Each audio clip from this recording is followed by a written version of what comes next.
You can't stop me now. Can't stop me now. My feet have come too far for you to tie them to the ground. You can't stop me now. Can't stop me now. Set my sights on where I'm going at. They turn it back around. You can't stop me. Well, good evening and welcome to the Psych Coffee Shop. I'm Aeson Knight, and of course, joining me tonight is Lisa Barnett with her new book, Your Soul Has a Plan. Thank you so much for joining us this week. Sorry about last week when Optimum was not being optimum. I'm glad we could manage to get back together. So thank you for having me. Now, this isn't your first book, but this one takes on working within the Akashic records and building out your the life purpose through those records. Can you explain that process a little bit for our listeners? Absolutely. So before we embody, before we decide to come back to Earth, and it's always good to realize that most of us have been coming back many hundreds of lifetimes. So I would say if you're listening, it's probably, your 400th or 500th or 600th lifetime. And it's always a bit of a joke to me because the record keepers say I've been here 1,000 lives. So I'm not sure if it's just because I'm super dense or had way too many karmic, lessons to learn. But actually they say we come back to learn and to share and to teach and to, so I came back to access to bring the Akashic records back to humanity. So the way the record keepers explain it is that before we come back, we write a whole big plan. Just like if you were going to start a business, you'd want to write a business plan, right?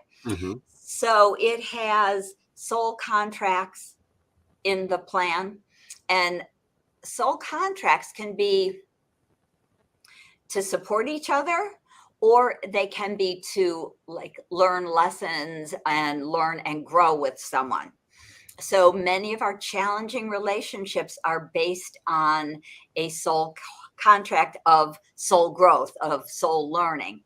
So we make those challenging relationships so that we aren't just bored and everything just isn't easy. That's really not why we come to Earth. Right. So we have soul contracts, we have gifts and talents that we want to share. Again, imagine you've been hanging out here on this planet over 600 lifetimes, and you have honed a lot of gifts and talents. You've got some serious skills, right? And so you say, I'm going to bring this gift and this talent, and I want to share this. I want to teach that. I want to speak about this or write that. Or maybe I'm just sharing it with my community, or maybe I'm using it. Maybe I'm a healer and I, in this life, become an acupuncturist or some sort of, doctor, or a more classic, hands-on healer, Reiki master, whatever that might mean. Right. So we add our challenges in there. We have the people to support us. We have our karmic contracts. We have gifts and talents.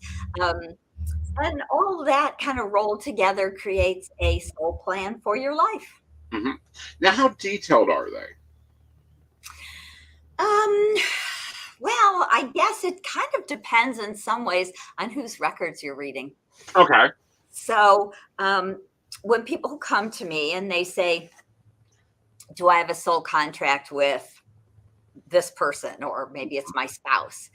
And I'll go into the records and I'll ask if they have a soul contract, if it's actually current or if it's complete. We can ask about if there was lessons to learn, ask if we can upgrade it or update it, maybe if it's still active, but kind of outside of time and space, like it's not current. And of course, ask what it's about. And some people get a lot of information. And what I find is that the support contracts, which to me are the really lovely contracts, like I'm here to support you and you're here to support me. They tend to be a little less complicated because it's really about support and love and being there for each other. Mhm. And we, in a lot of ways, get to choose. Is Mhm. this going to be a best friend? Is this going to be a significant partner? Is this going to be a business partner? Right. So we don't always write even that detail Mhm. into the contracts. Right. We may, but we don't always. Right. And you're not the first to talk about Akashic Records. Famous Edgar Casey, and then Sylvia Brown also both done work on this. Very much so. With it, do you think the record keepers gets tired of us walking in, or our guides walking in and going, "We need number 133, please"?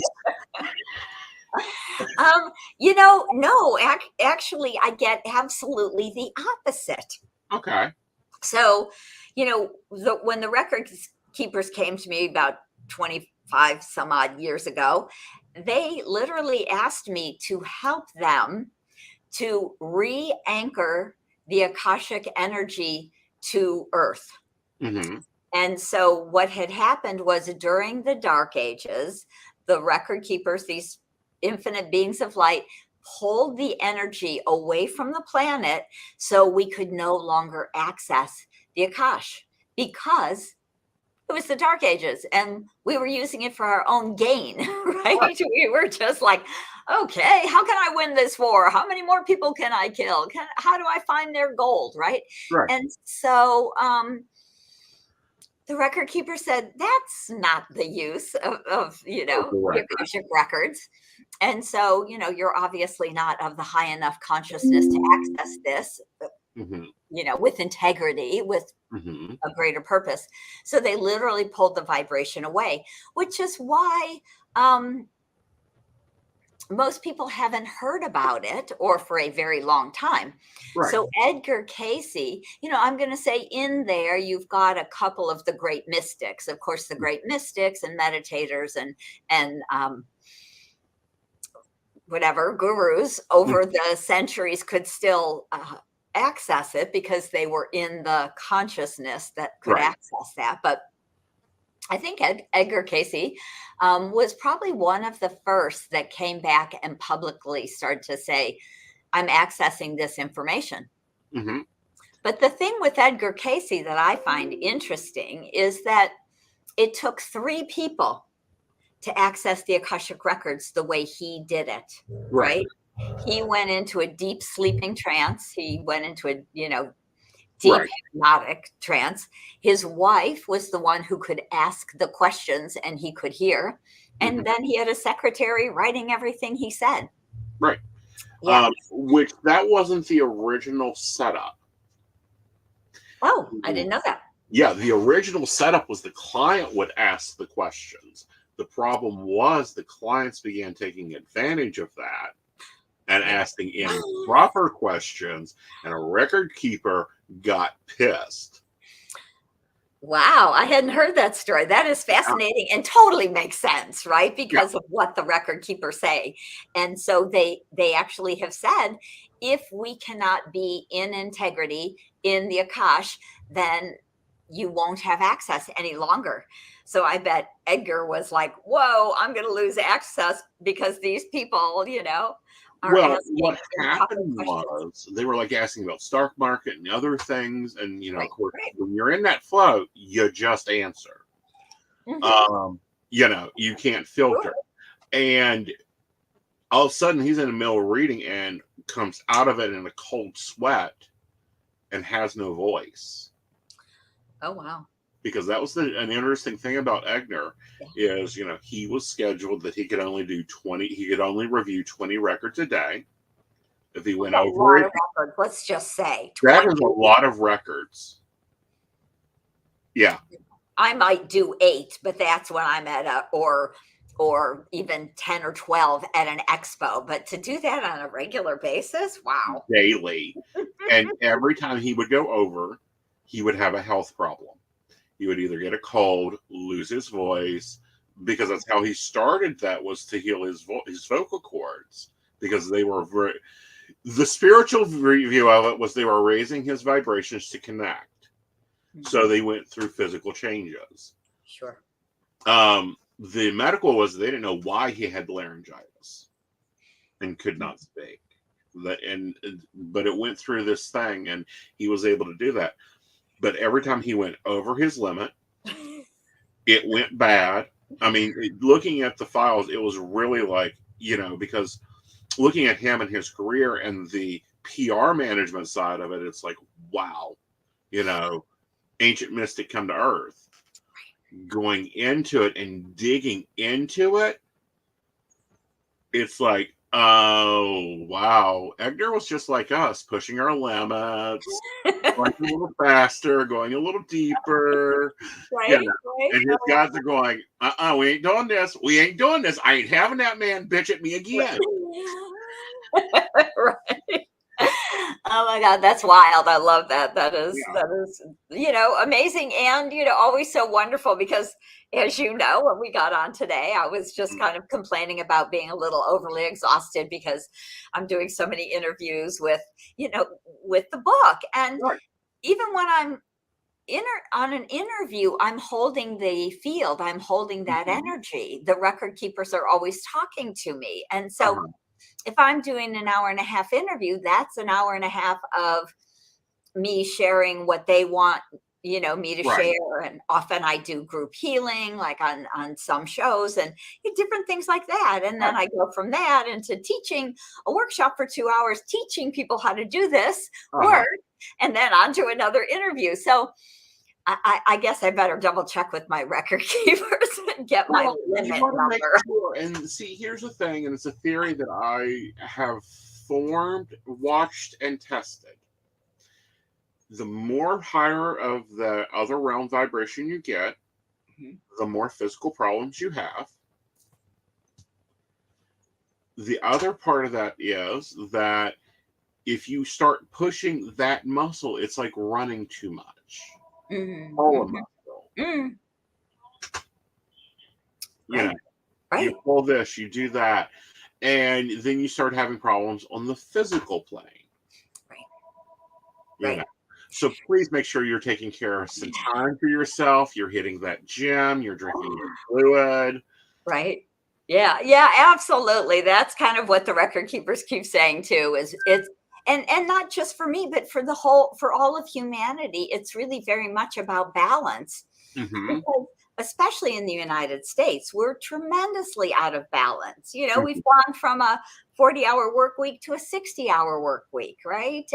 Or more. Or more. I was like 60. I think. Yeah, right. I don't know. In the house, we are way past 60, honey. Yeah, right. And I work 7 days a week because my husband works 7 days a week. It's crazy. And I keep saying, more vacations, more time off, more fun, more fluid, more water.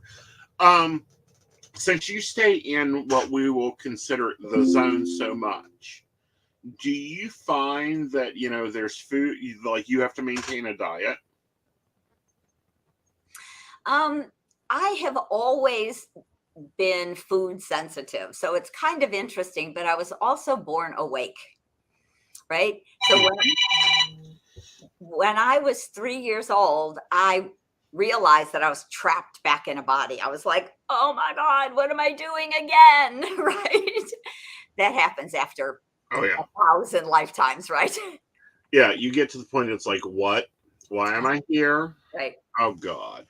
Right. And I hated being a kid. I just couldn't wait to, grow up and get on with it. I started studying, metaphysics and spirituality when I was 14. I'm like, okay, let's do it. Right. If I came back, let's make it happen. So I've always been like just a hugely finicky eater. I've always, I've been gluten-free for 20 years. I don't eat much, honestly.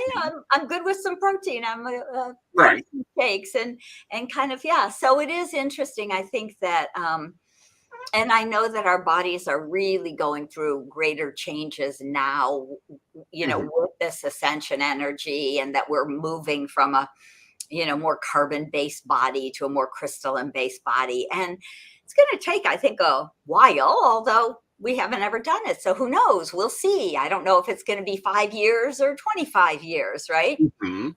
So I Yeah. try and do my best, right? I'm Right. a big fan of organic foods and all of that, and lots of water, and Lots of water. Love the protein because I don't know. I've been forming some theories on the need for protein versus because for years I've done high protein, low carb, minimal process as possible, and I'm noticing probably over the last year and a half that it's like, oh no, this is what you've got to live on. You mess up and go eating your sugars and your crap, you're gonna feel like shit.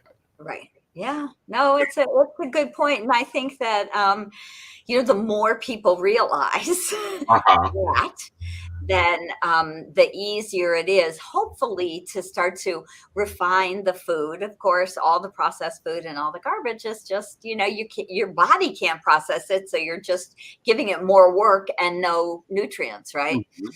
So in order, again, to really ascend, in order to move from the third dimension into the fourth, and Mhm. eventually on into the fifth, and the record keepers are like, and sixth and seventh and eighth, we are really going back home.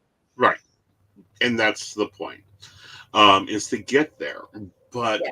I don't know. I think we're still working on getting to the fourth dimension. Oh, yes. Yeah. Those that are foreseeing the fifth dimension is like, chill it. We got to get them through the first gate.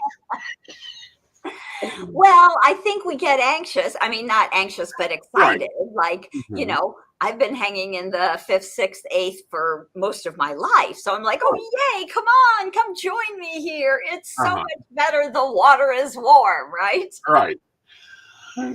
So, your soul has a plan. So, let's talk about this because I want to see what you say about this. 'Cause I have a theory. I'm sure when we're sitting at council, they are serving something very, very, very intoxicating. Because some of the stuff that comes up in plans, some of the things that we go through in our life down here, it's like, what in the world? Right. What were we thinking? Right. Yeah. Absolutely. Yeah.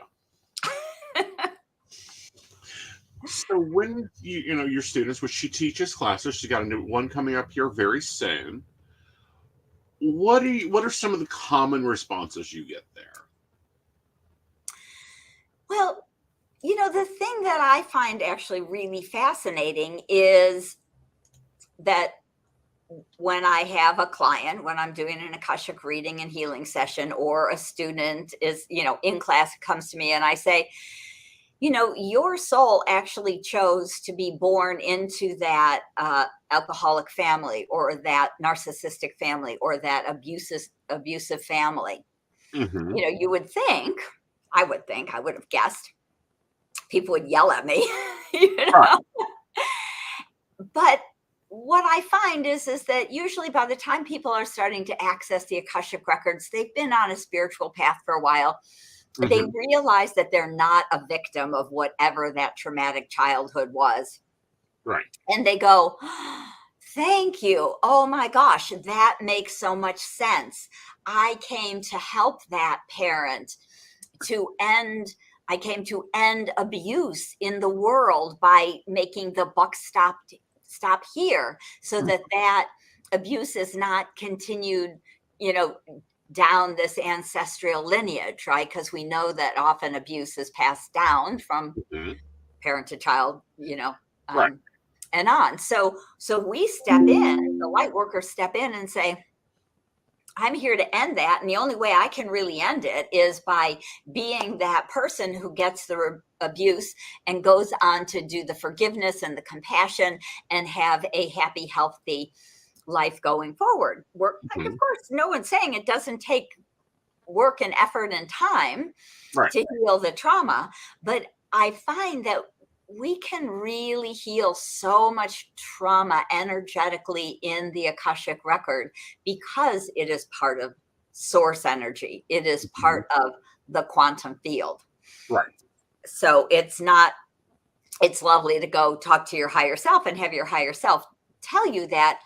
And but the gift of really going into this quantum field and moving outside of time and space and clearing all of those soul contracts and the past life karmic patterns and all those lifetimes where we were the abuser or the murderer or because we're all good people and all awful people. No one does one thing. No one is Right. all good, right? So when we can come to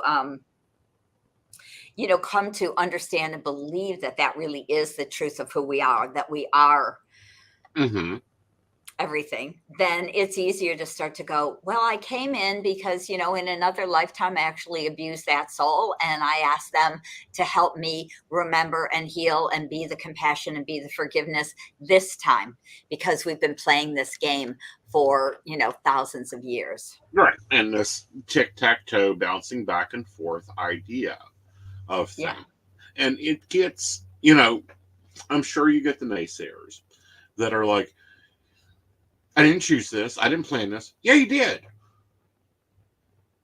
You Right. decided I'm taking on this mantra. I'm going to have this here. You may not have planned out what you're going to have lunch on the 37th day down here. Right. But you planned, the, Pentecostal father that needs an adjustment of energy, this situation, that situation. Okay. Have you looked at the more, what I call majors, meaning kind of, life themes, life purposes, life expressions, like the humanitarian or, and that, like all their whole lives, like they're just studying how to be a humanitarian. They're the explorer who's just being an explorer. Right. Well, yeah, absolutely. And to me, there's, of course, nothing more fun than doing readings for those people, right? Because we find that they are seraphim or Elohim angels that have been in the multiverse forever, right? Because we're infinite. Right. But even though we're infinite, I don't get that everybody started at the same point. But the seraphim and the Elohim, I believe, probably did and have been creator beings in the universe, in the multiverse forever. So we are coming in and saying, okay, it's time. The planets are aligning. I'm going back in. This time I'm going to actually make it happen because there's enough energy, there's enough light. Humanity is waking up. We set up all these crazy things like COVID so that people got locked down and had time to meditate for a couple of years. We've set up all of these situations so that we can stack the deck and start to make this happen on top of the fact that we have the age of Aquarius, dawning, of course, and we're just, a few years in. Well, a little more than that, probably 50. But anyway, that's a few years in the scheme of, 26,000 or. We're just barely touching the bottom of the bucket. We haven't even got the water bucket full yet. Right. So what do you think about some of the things you see going on around you? Like the repetitive history that we're seeing? Is it old tapes just replaying? The way I hear it is that until we can see it and change it, it's going to repeat. It's exactly what karma has always been, is that we make a mistake, and until we go, oh, oops, I made a mistake, I'm sorry, let me fix that. We come back and we do it again, and we do it again, and we do both sides, and we try it again until we can consciously realize what's happening. So we're stuck in a pattern that is finally starting to be recognized. Right. And there's lots of really big group contracts. So it's a little bit of a different thought, but not only do we make soul contracts with each other to support each other, to learn and grow with each other, to create businesses, to make babies, all of the stuff that we like to come here and do. We also contract with hundreds of thousands of other souls who start to unwrite old contracts, unwrite old programming that we wrote when we brought the earth down to the third dimension. And so we are and these are some of the contracts. One of the contracts is to actually end abuse of all kinds Right. on the planet, and that contract means I'm gonna step into that family or that situation, that whatever it is. Mm-hmm. It shows up in many ways. And I'm going to turn that around. I'm going to end it. I'm going to do the forgiveness work. I'm going to do the compassion. I'm going to learn something I can share with other people who have had that experience or been in that situation. Mm-hmm. Right. So I not only do I come to learn, but I come to share the wisdom that I've gleaned from that situation. Right. So balance is another one. And the huge piece is about rebalancing divine feminine and divine masculine. Mm-hmm. It has been so out of balance for over 3,000, 4,000 Mm-hmm. years. Right. Right? Male, female, equality of all kinds, every kind of balance in the world. Right. Until we bring that equal, not just making women stronger than men or any other, imbalanced situation. Until we can actually do that, Mm-hmm. we will not ascend, because you cannot ascend an imbalanced earth into a higher dimension. Right. So people are awakening, but if we start to look at the whole planet and the collective, the planet will not move into the fourth dimension, and certainly not into the fifth, until everyone on the planet has come into balance in some of these different ways. So they're collective. It's a collective purpose, right? It's a collective contract. All right. It's totally understandable. I mean, because, here's an example, the panini. If we looked back, 1918 to 1924, the Spanish flu, going even further, it's like, every 100 to 175, 78 years, we have a global pandemic. How weird. Yeah. Well, it is important for all sorts of different reasons. I think there's one part that actually, the last couple have been a bit detrimental, right? Because during the Spanish flu, what the doctors who are allopathic doctors did was they stepped up, and because all their people were dying, and the people who were being treated with homeopathy and acupuncture and such were fine. They were coming out of it, right, with natural ways. And so the allopathic doctors started the AMA and basically shut down the other type of doctors. Yeah. And so it was really detrimental to our world, to our society, especially again here in the US. It's not as true in Europe. Mm-hmm. Europe has stayed with things like homeopathy and probably acupuncture and different kinds of tools more than we have. But what I find interesting is the separation between we'll call them the Europeans, and the Western America, America specifically, is how it was handled. And also where things are at there, as far as, if they are working well. And they've not done that big split of, homeopathy goes in this box, the other one goes here. They've kept it together. Like, you're recommended more supplements and different food choices and all this other stuff with a European doctor versus what you get in the Americas. Right. I mean, it's really mind-blowing, to me, a lot of those kind of systems. I was in Scotland last year, and I lost my thyroid medicine, right? So I went to a clinic, I talked to a doctor, I got a prescription for my thyroid medicine, and I went and got that filled, and it cost me $25 all told. Mm-hmm.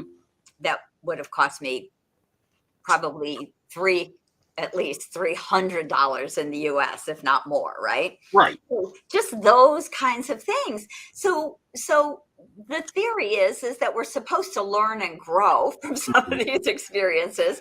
The hope is that we will advance medicine. Not quite sure how that one's working out for us. And I think there's a lot of energy around it. Actually allows people who don't want to be here anymore and don't want to make this shift to leave. Mm-hmm. So, it's never one answer is what the record keepers always say, right? There's many different situations. And the record keepers, say that the amount of humanity on the planet will lessen. Right. And a lot of that is because there's souls who don't want to play this game anymore. Right. They may not be physically able, or in a situation health-wise, or even monetarily, where they're like, I'm ready to awaken, I'm ready to make this shift. Mm-hmm. We're stuck. There's huge populations, probably at least 6.5 billion people on the planet, who are more in that situation. Not that I'm, saying anything scary, not like they're all going to up and leave, but I believe there will be earth changes that are going to cause issues. There will be health changes that are going to cause issues. And that's why it becomes more and more important for us to take care of ourselves, to eat organic, to eat more purely, to drink tons of pure water, to spend time in the sun, to spend time in nature, to hug a tree. That's grounding. It actually is important for our physical bodies, because the ascension process is about taking the body with us, right? Right. Not leaving it behind this time. Right. So it's, we have to kind of get conscious to that and start to make changes in our lives to make that happen for ourselves. Right. And being focused with that. And that's more of the important side of that, is being aware of what you're doing, where you're saying it, and how you're progressing your soul. And noticing also patterns within your thing. Okay? As far as patterns within your life and moving it forward. Oh, absolutely. Because that's a big piece of your soul plan, is these patterns, right? Which we often will say, that's it could be a karmic pattern, which just means that I'm still working on this same story. I haven't figured it out yet.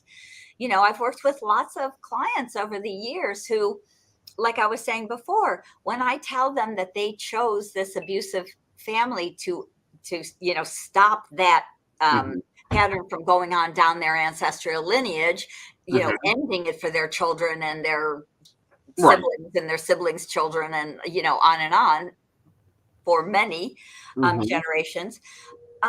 Most of them are like, oh, thank heavens I'm one of the light workers that came in to do that. They actually find it really validating to understand that and see it in a different way. And of course, there's always a few who say, I can't forgive.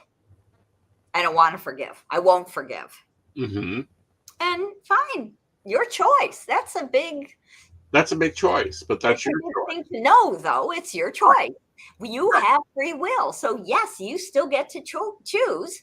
And of course, the thing is that if you choose anger, right? Of course, anger and hatred, frustration, all of that, we know you're poisoning yourself with those emotions and those feelings. We know that really negative emotions often create dis-ease in the body, so we end up with some kind of illness or cancer or something.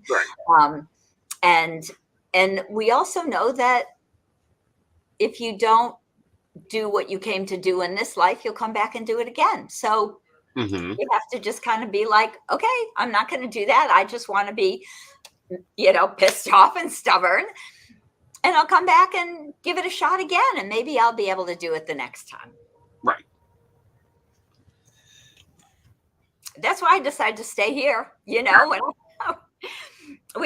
was 3 years old and I thought, oh my God, I'm trapped in a body. What am I thinking? Right. I won't go back. And then my two best friends when I was a teenager both died. And so I was really traumatized. By the time I was 19, I had been abandoned by my two soul sisters, Oh, one wow. died. And I thought, I'm out. They I'm took not. the auction line out. Let's talk about that a minute. Because we don't, and I will not answer these questions. So y'all just put them back in your pocket. When am I leaving? And it's like, Right. when you decide to leave, not a minute sooner, when your mission is done. But we do design quick escape options, Yes, we do. at certain points in our lives.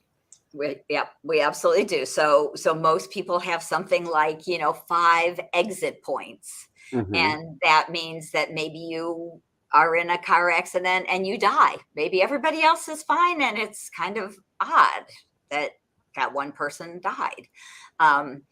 These are kind of exit points. Sometimes it's an extreme quick illness. It can be anything, right? But that's what they often are. Mm-hmm. I was so distressed in a sense that I felt, abandoned by my soul sisters and couldn't imagine how I would do what I came to do without them. Because I thought that I had come to do it with them. And I actually now believe that they came in to trigger me to wake up. But there was points in my life where I was a little on the suicidal edge there, thinking, I don't get this. I'm not doing this again. This is ridiculous. And for me, the great gift was I had access, to this divine wisdom. I had the guides come in and say, if you do that, you're just going to have to come back. And I was like, oh, no, never mind. And that was it.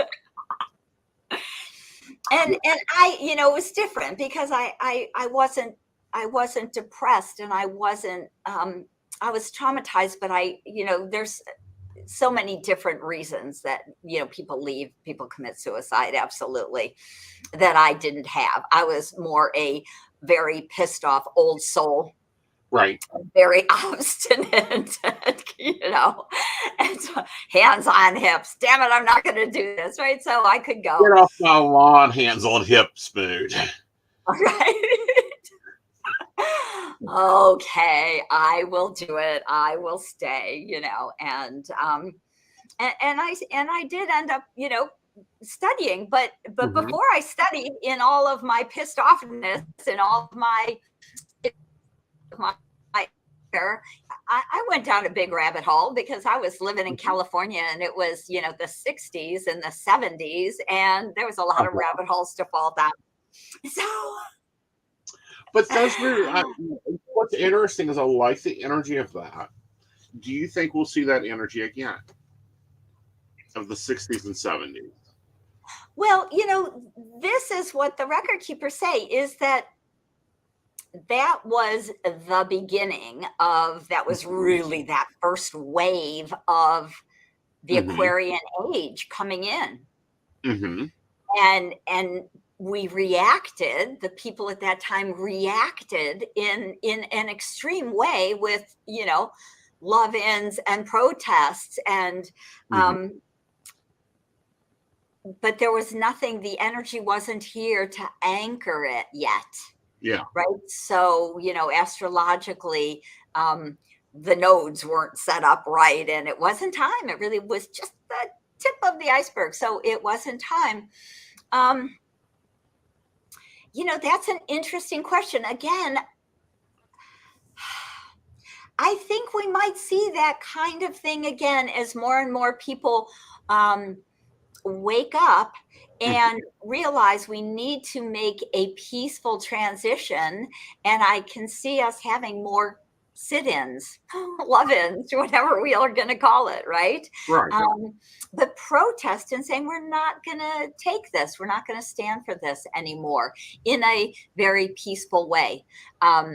So again, because none of it is really created or manifest, because we're in such a space of raising vibration, never awakening is a collective humanity before, never moving from carbon-based bodies to crystalline-based bodies. We've never done this before. We've never awoken on this planet.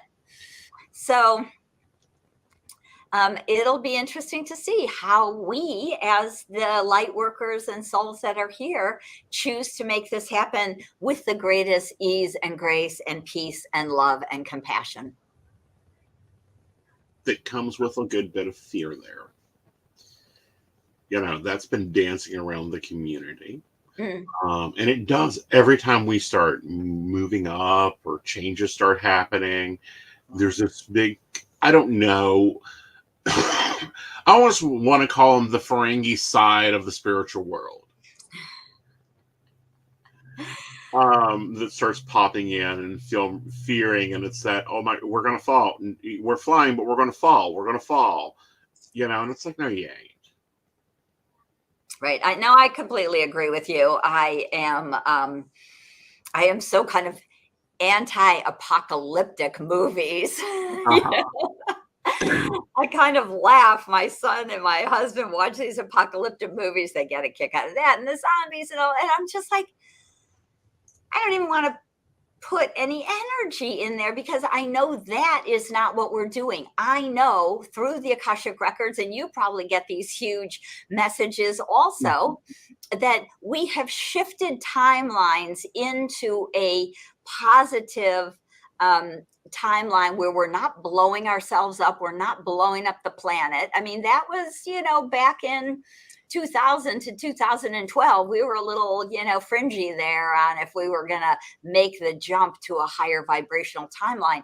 And we have, and we're staying there, and we will stay there with everyone's, kind of really positive energy, which sounds a little corny, but I really get that our intention, our creation, the positive creation of the world, continuing to move forward, continuing to create new businesses, higher vibrational work, things that are for humanity, for the planet, it really on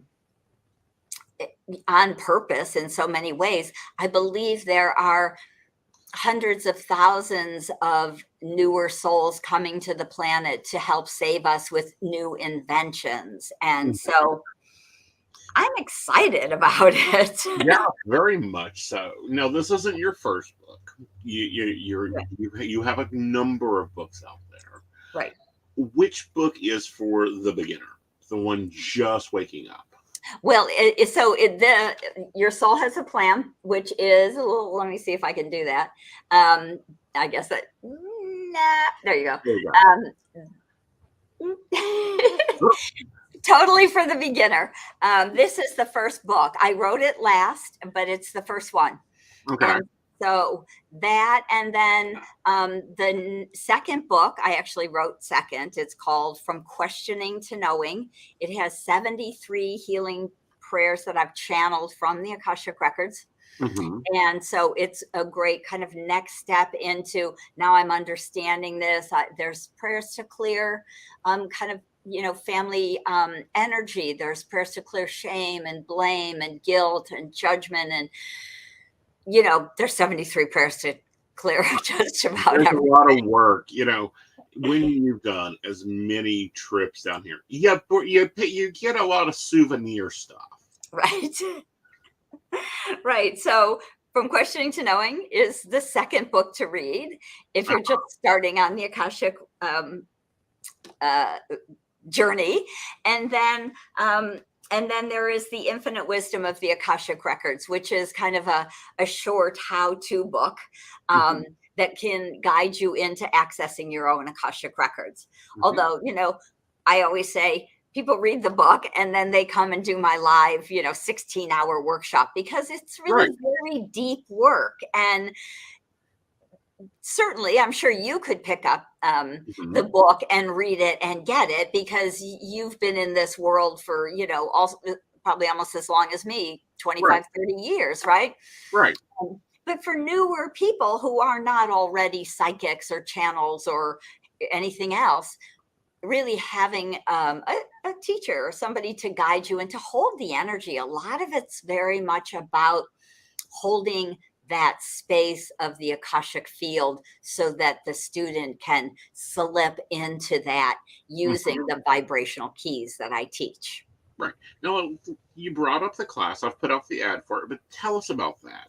That's Okay. a that's an intense class. 4 weeks, 16 hours course. How are you running it? Do they need to fly out to LA? No, I pretty much gave up teaching live probably about almost 5 or 6 years ago. So I actually have been more online for the last 15 years. Mm-hmm. So it is an online workshop. It is 2 hours on Mondays and Wednesdays for a month. Mm-hmm. It starts February 27th, so it's a couple weeks off yet.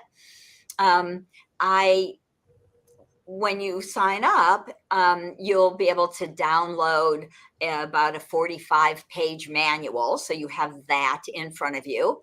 I Mm-hmm. teach it on Zoom, so I'm very present, but I also love to, because I talk a lot, Right. but not everybody is an auditory learner. So I Right. always have slides up and there's a manual so people can read Mm-hmm. along with what I'm talking about and explaining.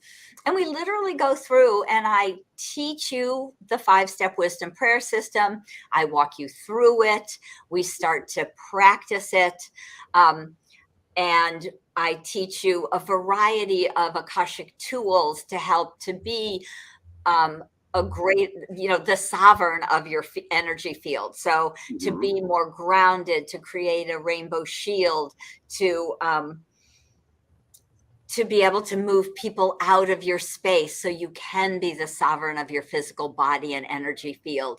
All of these 7 different healing prayers to assist you. So there's many different layers of tools that I teach in this 16-hour workshop, as well as we're doing lots of exercises and practices, and I'm answering your questions live. And um, Uh-huh. there's even 2 days where I'm really doing group healing, as well as helping people to integrate the energy, clear old contracts and blocks that no longer serve them. Often we have a lot of blocks around being seen, doing spiritual work, right? That darn Inquisition, those 500 years where so many of us were killed, probably not just once, but numerous times. Right. They've Because I've been on for a affected us. couple hundred years. Yeah. Um, what time or do they have access to the replay?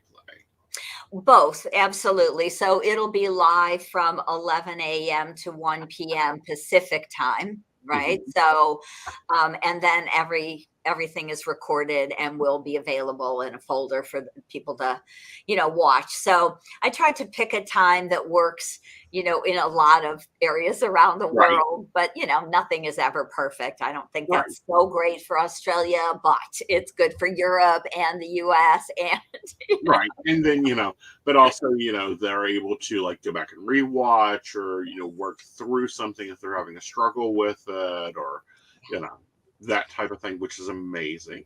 And you can go to our website there, go ahead and grab the course. I'm sure, there are seats, but remember, Lisa's classes fill up. She only takes so many students because she's not going to work for 3,000 students at a time. right, right. You know, That would be a little bit much to hold, right? yeah, that's it's bad enough you're trying to hold the field globally. Right, right. No, it is very true. And if you can just go, if you click on the Access Wisdom link, then you will see all of the bonuses, because I give people downloadable MP3s of the guided visualization, different tools. Like I say, there's a written manual you can print out. Mm-hmm. I even actually have one of my favorite things that's not on the page is I've recorded a 45-minute healing segment where I work on clearing people's clairs, right? So I Uh-huh. clear your clairvoyance, clairaudience, claircognizance, clairsentience, so that you could listen to that 45-minute healing call 3 times between or more between now and the class starting, and really peel layers of energy, that's blocking some of your gifts and talents. So it's something that doesn't show up on the website, but it is what you get. I should fix that page. But Well, your designer will get to it, honey. right. Um, but you're also doing something else. And this is something that I've not seen in a while. I'm really happy to see that we're starting to get this. Is you're doing the consultant training program, Yep. and then the teachers program. Yes. Yeah. Yes. So Yeah. what's the stage there? So,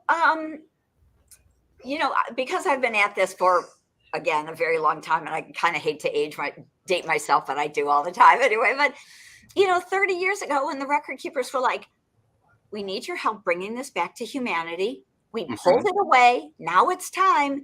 And so many people have written soul contracts. Part of their purpose and plan is to do some kind of spiritual work, to be a healer, to be a psychic, to be an Akashic record consultant or healer and healer. So I have a year. So you do Akashic self-mastery. The record keeper said to me, it is very important for someone to master their own Akash, to understand who they really are. And that's the first course and the second course. So there's 2 courses in that. And before they go on to career mastery, which is a year-long program, to become a certified Akashic consultant with my school, Akashic Knowing School of Wisdom. And then once they've done that and get a little experience as a certified consultant, then I teach people to teach my work, right? So my proprietary work, which is of course licensed, but I will teach you, to teach it. Right. So, that people can step into really a business without having to go and, okay, help me to try and figure out how I can teach a class or be a healer. So it's really all, and I do it all live on Zoom all around the world. So and it's important because these classes are rare. I'm sorry, I work in the industry. I see a lot of us older people, I'm teaching now, but to get the certificational classes in Akashic Records or Angel Messages or, they're now, those teachers are, completed their mission and they're not teaching it anymore. But it's really good to see you out here teaching and doing this and making a path for an Akashic consultant to go all the way. Now, does the teacher class and the consulting class also cover business? Not just the spiritual side of business. But real business, like know your legal laws, know your taxes. This is how you file this. This is what you do with this. Quite a bit of it. The certified consultant. I'm a good business person. Thank heavens. I spent almost 15 years as a production director in an advertising agency. And so I learned business. And then when I decided it was time to open my own healing center, I knew what I was doing, right? And not to mention I'm married to, a tax guy. So it's kind of handy. But so the career mastery is very much about creating a viable business for yourself as a certified consultant. So we totally talk about that. One of my dear friends who teaches a part of that class is really a business coach, and she's all about getting people up and running. And how do we channel and write this website? What do we do next? How do we make funnels so that we have people coming into our businesses and buying small stuff and then bigger stuff, right? So really that whole business aspect is part of the the certified consultant. So I do it then, because if you can't make that business go, how could you make a teacher, you know, an Akashic workshop class go? Right. Right. So, but no, those are important, very important in this world. I really think that, you know, eventually there's going to have to be a class called, so, you know, and there's a lot of books out there. There's a lot of that, but there needs to be some real hands-on stuff. Yeah. Because we, you know, you walk in here with gifts, you rediscover those gifts, you work those gifts, you get great at those gifts. You know, and I can remember back studying the Metaphysical Center and all these other places, and all, you know, I've over paperized myself. Not one business class. Yeah. Yeah. No, it's interesting because you have these tools, and then you sit in your house and you think, now what? Mm-hmm. Right? Yeah. Now and I didn't want that, you know, how do I get out there? And the world is changing, but that's, you know, even why I moved from, I had a brick and mortar healing center 15 years ago. And, you know, I will still teach live classes occasionally, but not very often. I'll do it more for fun. Like I'm speaking at a Conscious Awakening event in Sedona in April. You're in LA, what, next week? Yes, LA this coming weekend is the Conscious Life Expo in Los Angeles. This 10th, 11th, 12th, I'll be there. And we'll have 3 booths because one of my students who I trained as a certified consultant has a booth. And Linda, who also teaches part of the business coaching part, will have her business or Akashic business, do Akashic business readings. So we'll have 3 booths. So if you're anywhere in the Los Angeles area this weekend, come say hello. That would be so fun. Yeah. And I know how important it is, and I want to support my students, like, you know, to do these kinds of things and get out there and get speaking gigs at these sorts of expos. And are you on the road as much as you used to be, or are you more home-based virtual still? Well, this year, no, it's kind of exploded back out into the world. So of course, the last few years there weren't any expos or events.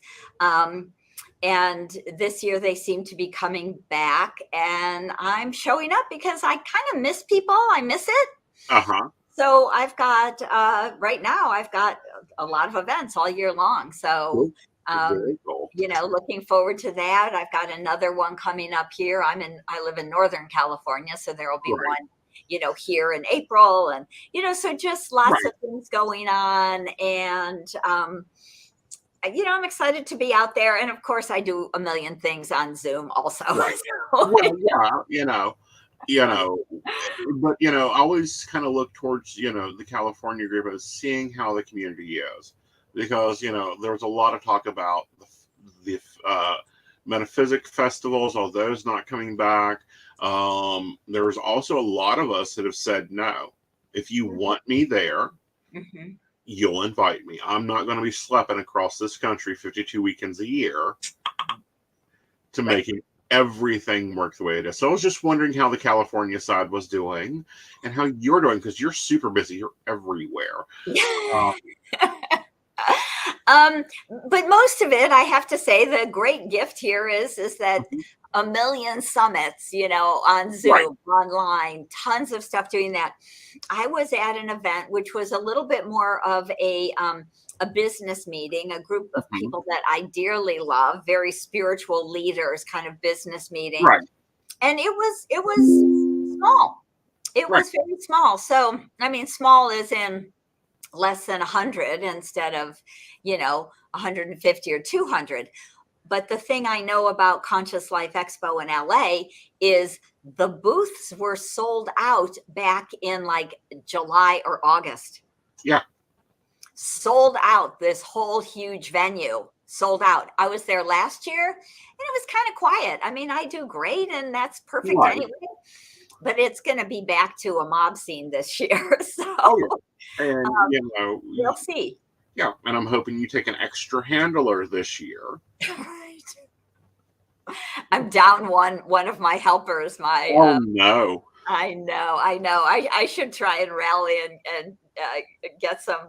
Go find your local favorite suit and drag them in. That's what I do. Right. That's what I really should do. I Yeah. have identical twin girls, and last year they both came and helped me. They just turned 27. And one of them's coming this year, but the other one is getting her master's degree in Scotland. So and the husband is busy because it's tax season. I'm surprised you just throw food at him and just walk away, right? Right. So yeah, I'll have to reach out to some of my local students. You're right, and say, hey, I could use a hand. Just and get hands-on business, because that is the best way. Yeah. You can sit in a class, we can sit here and talk market funnels and money and finances and 6-month plan and all this other stuff.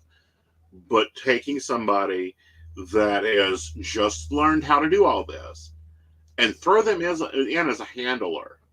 Like my little group, there's a few that have handled for me that are now out doing this. Right. No, nothing better than firsthand experience. Absolutely. So, Yep. It really is a way to learn. I don't know. I weirdly don't think I end up with many students in Los Angeles, which is kind of an odd enigma to me. What? I knew there was a lot of move out of California, honey, but the last time I was there were signs on every corner of the street. Maybe that's why they didn't find me in Northern California. But no, it'll be great. And it's, it'll be just so much fun to be able to do. And there's talks and, there's actually time to sit and have a consultation with you. It's not just I'm going to talk for a half hour and then line up and I'll sign your books for $25 and, $50 for a selfie. You're doing actual consultations there. I am. I am. I do a talk on Saturday, and that actually means that I'm booked for the rest of the weekend, which is, good for me. And it'll be a lot of fun. So I get to see a lot of people and do a lot of, not only readings for me, the piece that's important is the healing aspect, really being able to heal through the quantum field and heal your whole, kind of soul story in so many ways through this, quantum field. Because of course there's no time and space, and we can really jump in there and quickly clear patterns that we've had over the last 2,000 years or something. Right. So I love to do that because I know when we do healing that it is transforming humanity. It really is transforming the world. And so the more healing I can do, right, the more group healing I can do, the more in all of those ways, the more people I can teach.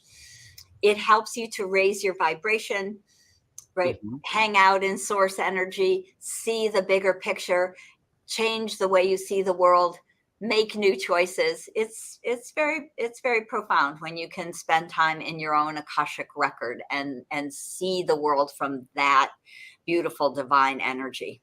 Mm-hmm. Very much so. Well, darling, I'm going to let you go, and because I know you're busy. Do come back when you get the next book up, and also when you get the tape up. Because I don't know, I keep seeing you doing something with cameras again. Oh yeah, you're right. Oh, I'm on Gaia TV, on Beyond Belief with George Nuri. We're taping it in May. Okay. I don't know when it's going to show. And then there's another possibility too around some TV or some fun stuff like that. So a lot of exciting stuff happening. Yes. Well, thank you, darling. You have a wonderful evening. Have a great weekend. Thank you. Okay. Bye-bye. Hi, I'm Dottie the Psychic, and I'm sure you're wondering why I'm not wearing any makeup. Well, one reason is to irritate my social media manager, Aeson Knight. Hi, Aeson. The other reason is because I like to get to the naked truth about what it means to be a neurodivergent LGBT person with psychic abilities.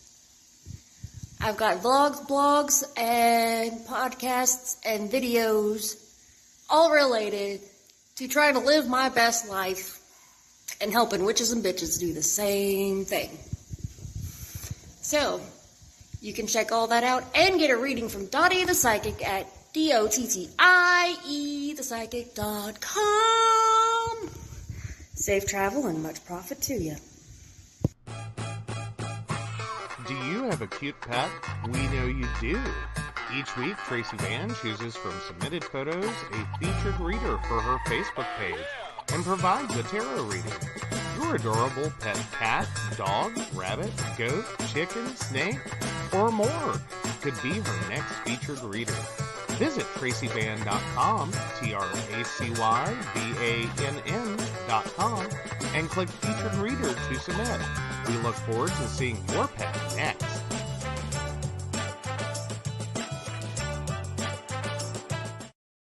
Hey everybody, Lady Gwendolyn here, and I am here to tell you how to get in contact with me and a little bit about what I do. I am the High Priestess that works with shadow work to help you grow and heal. And I work with access bars, Reiki, I do power forms. I'm recently getting into crystal healing, sound therapy as well. So you can go to Lady Gwendolyn Healing, that is LadyGwendolynHealing.com. Book your appointment with me. I do in person, I do over the phone, I do over Zoom. We can do that as well. My main goal is to help you grow and heal, because I've been there, I'm still going through it, and let my strength help guide you. See you soon. Hey everybody, Natalie here from The Pendulum's Path. If you are in need of guidance, direction, spiritual connection, healing, or more, you have come to the right place. I have worked as a psychic and a medium for over 3 years, connecting people from all over the world with their loved ones, giving them insight and guidance into their current situations, their past healings, their blockages, and what they need to know in order for them to have a better future. It would be my absolute honor if you would come to my website at www.thependulumspath.com. Visit my shop. I have a whole bunch of crystals, oils, balms, mystery boxes, and more. And visit my services. I offer 15-minute, 30-minute, and 60-minute sessions. I also have email readings available if you're not comfortable with the one-on-one session with me, or if you just want to try me out. I encourage you to come visit me at the Pendulum's Path, and let's get you back on the right track today. Good evening, Miss Joe. How are you? Doing pretty good. How about you? Doing well, doing well. So we got a few news articles we're going to cover before we do. It's One going to be kind of a quick run. It will be. We're not going to go off track. We're just going to go into them. One of them is really pissing me off. Okay. And that's the fake nursing diplomas. I mean, yeah. really? Yeah. Like it's been a week, a little bit more than that, because this was January 27th, so a little over a week. That story broke for CBS News. Mm-hmm. 7,600 fake nursing diplomas issued in Florida in alleged wire fraud scheme. That's a headline. Mm-hmm. Thousands of practicing nurses in the U.S. could potentially be working with bogus academic credentials after federal officials uncovered an alleged scheme at 3 South Florida nursing schools. The Department of Justice said Wednesday that the schools, now closed, allegedly issued more than 7,600 fake and unearned nursing diplomas. The schools involved in the alleged scheme include Siena College, Palm Beach School of Nursing, and Sacred Heart International Institute. The Justice Department has charged more than 24 people for their alleged involvement, saying they were engaged in a scheme to sell fraudulent nursing degree diplomas and transcripts obtained from accredited Florida-based nursing schools. Each of those defendants now faces up to 20 years in prison. Yeah. Okay. First of all, they're talking about them not even being able to understand English. Mm-hmm. Read it, write it, spell it. So the realities of a degree mill. Pay your money, you get your degree. We don't care if you understand the material or you have any awareness. Yeah, what's more scarier is they even passed the boards. Most of them went to New York and passed the boards. How they've done this is beyond me. These people were working on a floor. Well, yeah, they're working on a floor. I think that's probably the next step in it is how did you then pass your nursing board exam? Like either that exam is ridiculously easy. Well, see, or there's a next level. Right. There's got to be a next level. There is no way that someone can sit for that board and not be able to understand English unless the exam was presented in a different language. Mm-hmm. And within that different language, they were able to guess the answer. This is a 6-hour exam. Mm-hmm.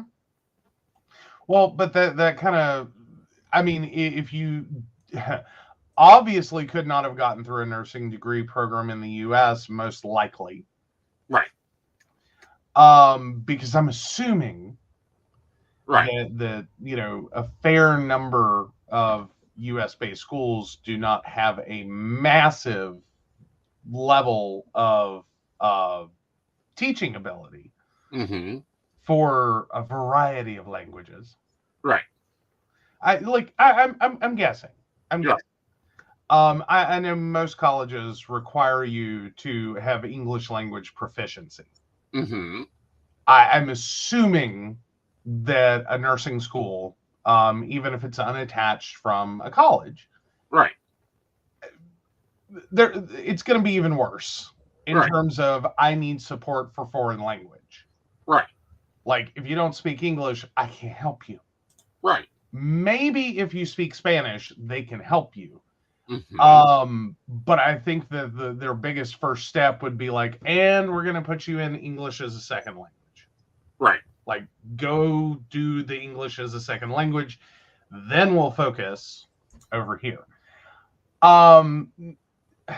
Here's the thing, though. I'm just wondering how many of...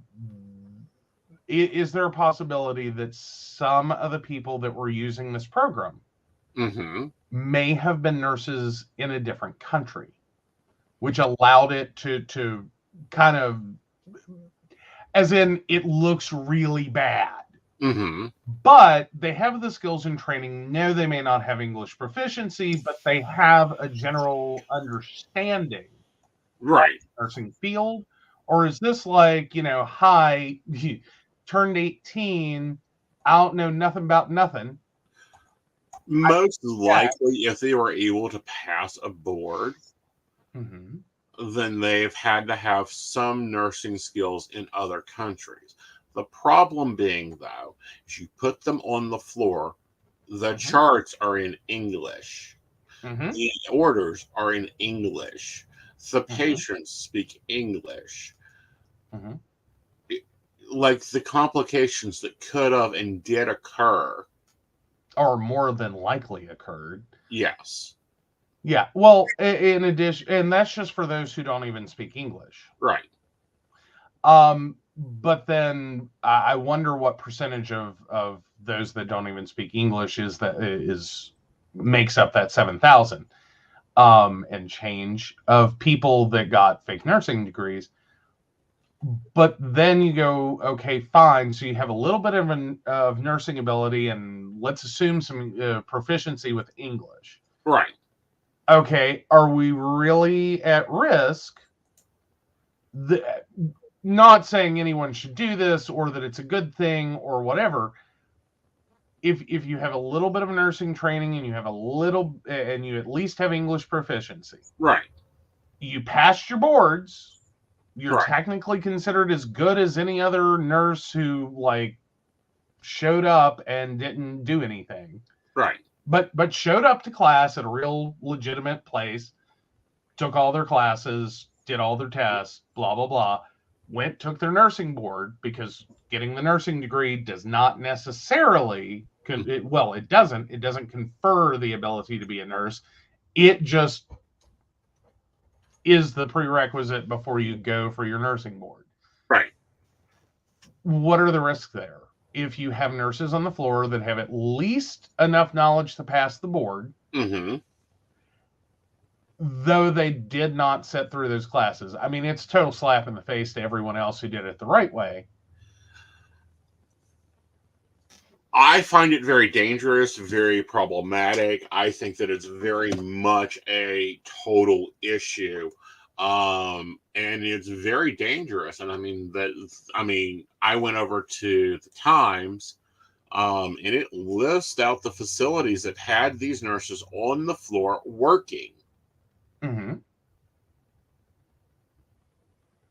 because we're in a nursing shortage, I'm sure no one's really paying attention right now. Well, I think everyone. I'll guarantee if there was every DON when this news story broke, immediately pulled their employee records and started looking and being very suspicious about but they were in Veterans Affairs hospitals in Maryland, New York, a hospital in Georgia, a skilled nursing facility in Ohio, a rehabilitation center in New York, and an assisted living facility in New Jersey.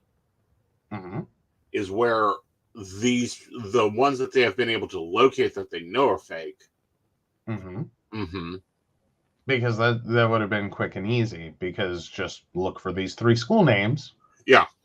You know there's a problem. Right. Because not only did they give them the diploma, they gave them a transcript that said they passed it.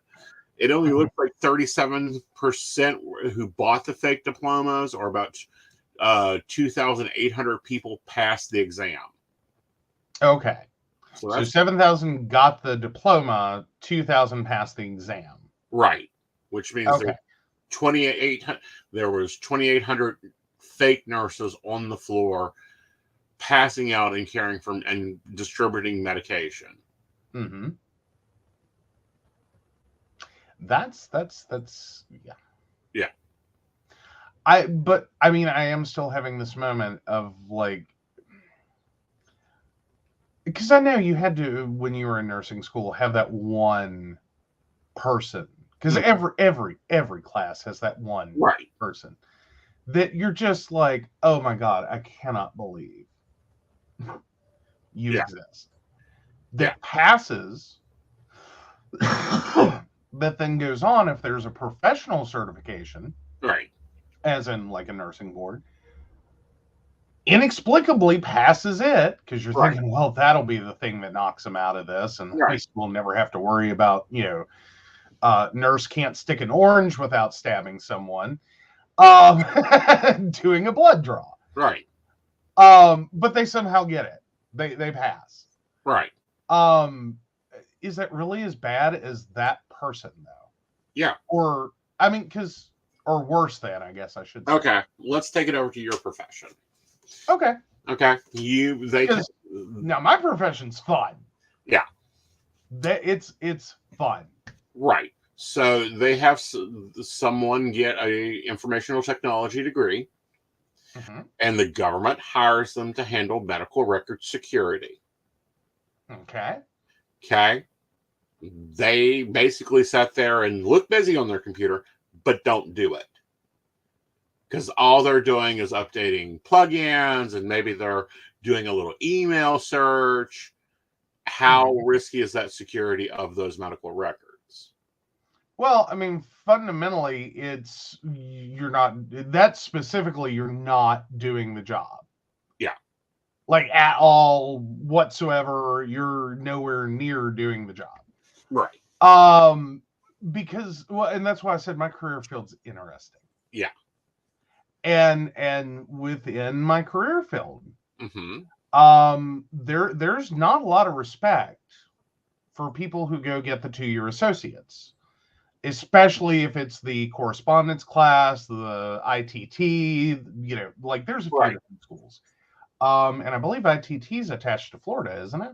Yes, it is. Yeah. So Florida, what's your problem with education here? You really like those federal dollars. You don't seem to like actual teaching. Education. Well, and that's what I'm saying. I'm not trying to trash ITT and associate's degrees on the whole. Right. It's that these degrees can help you to get some very low-level positions. Right. If, however, you're going into a very serious specialized area with an employer who does not care and just goes, give it to him. Right. Like, he'll take $35,000 a year. Cool. Hire him. Right. Well, it's like your former boss, the only management or experience he ever had from his ITT tech degree was Berkeley. It was an associate's in, I believe, computer programming, if I remember correctly, or computer science. No, computer science. I believe it was an associate's in computer science. And his managerial experience was in fast food restaurant. And they combined those two things together and made him my manager at my employer. I'm not mad at him. I'm like, rocket, bro. You managed to take those two things and turn that into a mid-level management position.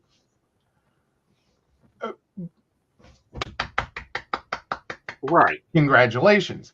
Right. But the other side of there that were issues with that. Right. Well, the other were side lots of of it, issues. you were dropped into skilled nursing of one patient for about 2 weeks. Okay. Okay. With your grandmother. Imagine being dropped into that situation with 25 patients or 30 patients. Yeah. I wasn't even prepared for what I was doing, and I would have and I would hope that these aren't facilities that are like one-man bands. Like because I know like nursing homes have a tendency to go low staff at night, for instance. Right. So I would hope they wouldn't be in a situation where they're basically completely abandoned. But I do think that becomes a problem, could become a problem, much like we had with my former employer, or at least I had with my former employer, which is I went and got the 4-year effing degree, and I'm having to sit here and distill that up, not down, but up the food chain, so that we can actually start working on issues and problems that this company has with technology and systems, because that wasn't in, nor should it be, a 2-year computer science degree. Right. This is a very, like, making someone the IT manager really has more to do with the systems than the people. Right. Like, I'm sorry, I was hired as a salary exempt employee, so I'm self-managing, or I'm supposed to be. It's like the real adult job. You're self-managing, you're salary exempt. Right. You're supposed to be able to show up on time, do your job. You don't need to clock in and out of a clock, because we trust you to understand that you have at least a 40-hour-a-week responsibility to this company in terms of, technically no, what you have is a responsibility to meet the requirements of the job and provide all of the deliverables and services that are necessary regardless of time frame. That's your technical salary exempt semi-description. There's way more to it, but generally self-managing. Right. I don't need a traffic cop standing over me going, okay, this is what you're going to do from 9 to 9:15. This is what you're going to do from 9:15 to 9:45. This is what you're going to do from 9:45 until 10:15. This is when you're going to take your smoke break. This is when you're going to take lunch. This is when you're going to leave for the day. This is if you're going to report back tomorrow or not. I don't need that. God help me. Right. I'm salary exempt. The nature of my job, it takes what it takes. Sometimes you do things, it takes 15 minutes. Sometimes you get down a rabbit hole, it takes 4 hours. Right. As long as it's done in a timely fashion and with reasonable expectation, you're good. But you take someone with, like the inability to understand because that's not their experience. They don't know what they're doing in terms of the systems and the policies necessary and the greater theories involved, as well as their managerial experience is, hi, we need to improve drive time. So I need you doing this and I need you doing this, and you can leave early and go take your break because we're slow right now. Whoa. Right. Whoa. So I can definitely see the crossover is if you don't have the right mindsets, if you don't have the right skill sets. That's why I was kind of wondering and had asked, if like how big of a problem does this really become? Well, 2.5 micrograms of fentanyl is much different than 2.5 micrograms of Tylenol. That's how bad it is. No, I get it. I'm just saying, but we are in a nursing shortage, much like we've been in a teaching shortage, and I can draw some similarities there. Yeah. Just this is an incident in which these people went and got board certified without appropriate credentials, right, and got put out onto nursing floors, 2,000 some odd nurses, right, fake nurses, just so we can differentiate. Right. But then we look at the rest of America, or look at West Virginia. We're now accepting people as teachers in classrooms with a high school diploma. Up till grade 4, which that's always been there. Now they're extorting it. Yeah. Well, I mean, I'm not saying that it wasn't there before. I'm just saying we're now at a point, we just don't care. No. We need hot bodies in cold seats, and we need them now. Not really in seats. We need you running. Run towards the fire that we have created. And we are continuing to create. Hello, House bills. We poured gasoline on it. Yeah. And then we turn around and go, oh my God, we have unlicensed nurses or uneducated nurses. At least they're licensed technically. They're technically licensed. No, because if they do not technically have the degree, the license ain't worth the paper it's printed on. Fundamentally, but you have to go prove that. So technically, at the moment the report came out and the allegations were made, these are licensed nurses. They passed their board. They're licensed, right, to practice nursing. Until you go backwards, prove that no, you don't have the skills, training, or ability, nor did you ever sit through any program that would, get you there, right, and get appropriate grades and credits and all the skills and training you were supposed to get. Okay, now we can yank your license. Right. Right. I'm just wondering what 1199 said about this. Ooh.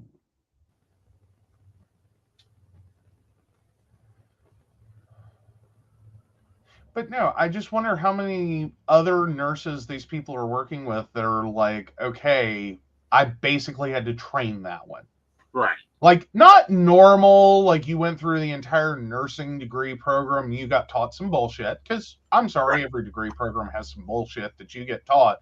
Great theory. Right. Great theory. Horrible in practice. Sort of like you were going over with while, my grandmother was on hospice. They had taught me how to roll her. And you're like, do you want to break a wrist? Or her? Do you want to roll her into the floor? Because that's what that's going to do. Like, great theory, great in theory, right? Horrible in practice. It has lots of problems. Don't do that. So again, I was dealing with someone who went through the program, got their degree, went and sat for their board, became the licensed nurse. They taught me. They don't have any practical real world experience, but they have the credential. Right. If they had gone onto a floor, someone would have been like, hello, stupid, you're new, aren't you? Let me teach you how to do that so you don't hurt yourself. Right. All right. So 1199 SEIU is my old union. I may even still have membership with them. And I really find their statement Anyone not only breaking the law should be held accountable. And for those caregivers who duped, there must be a fair process to keep them in the workforce and receive the necessary training and accreditations to provide proper patient care.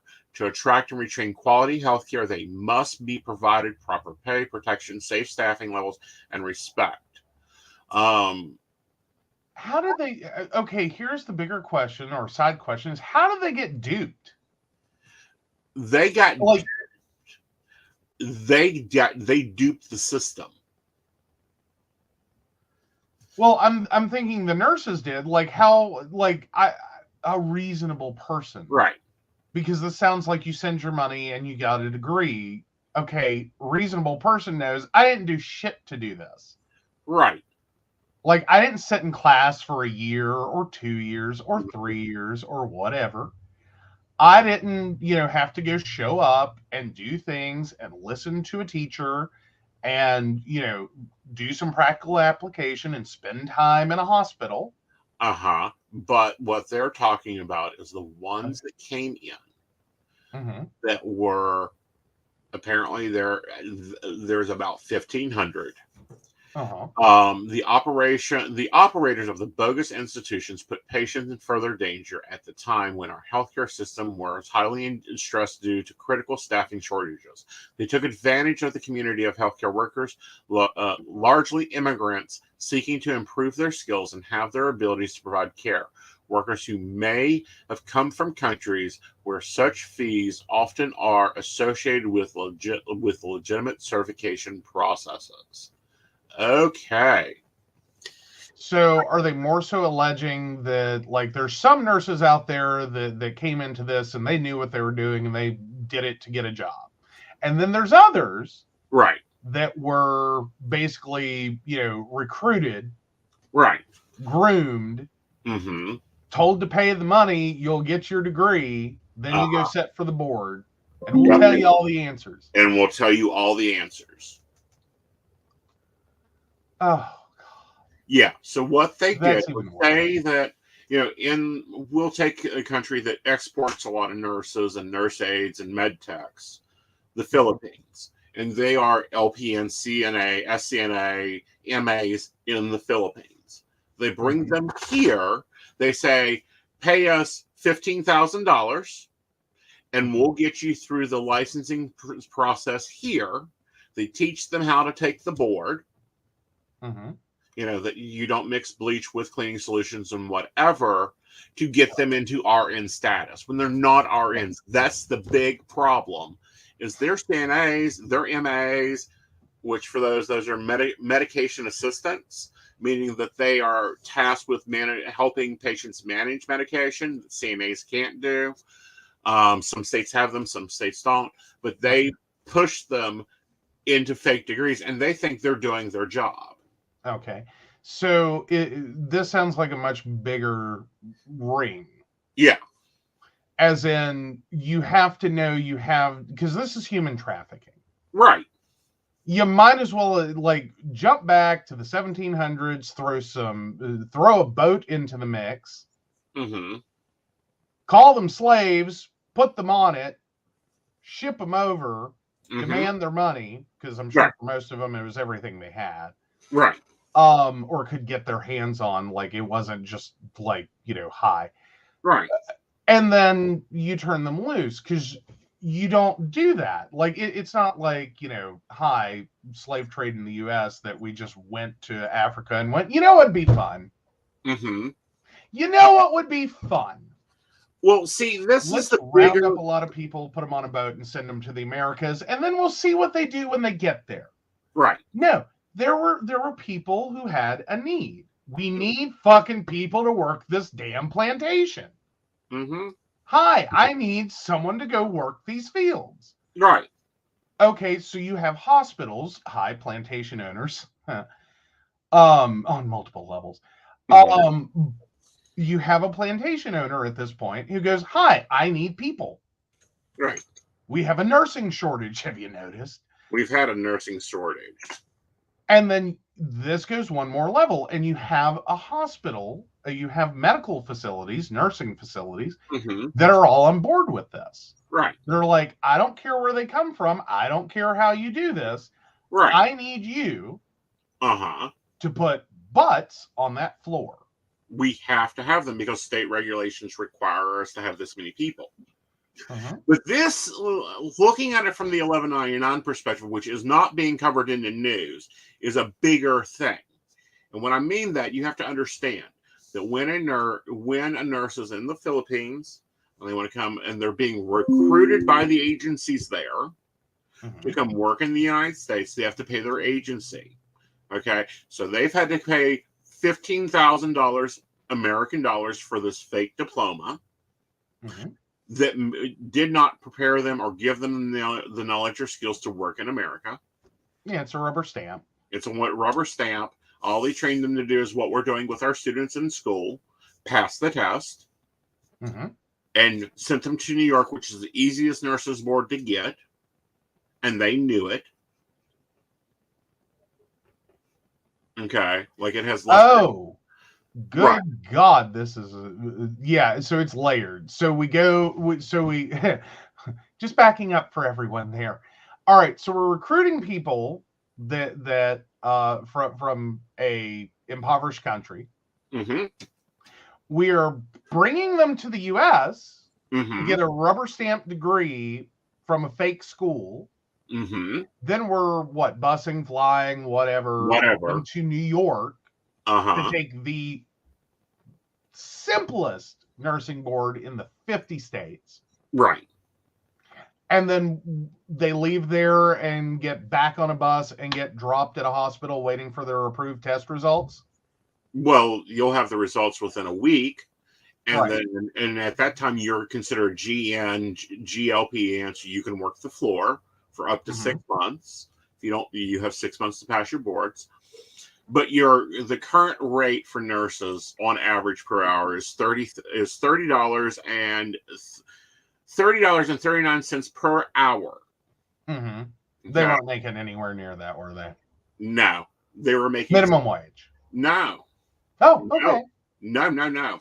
So they're paying out the $30 per hour to the agency, who also gets a fee from the hospital.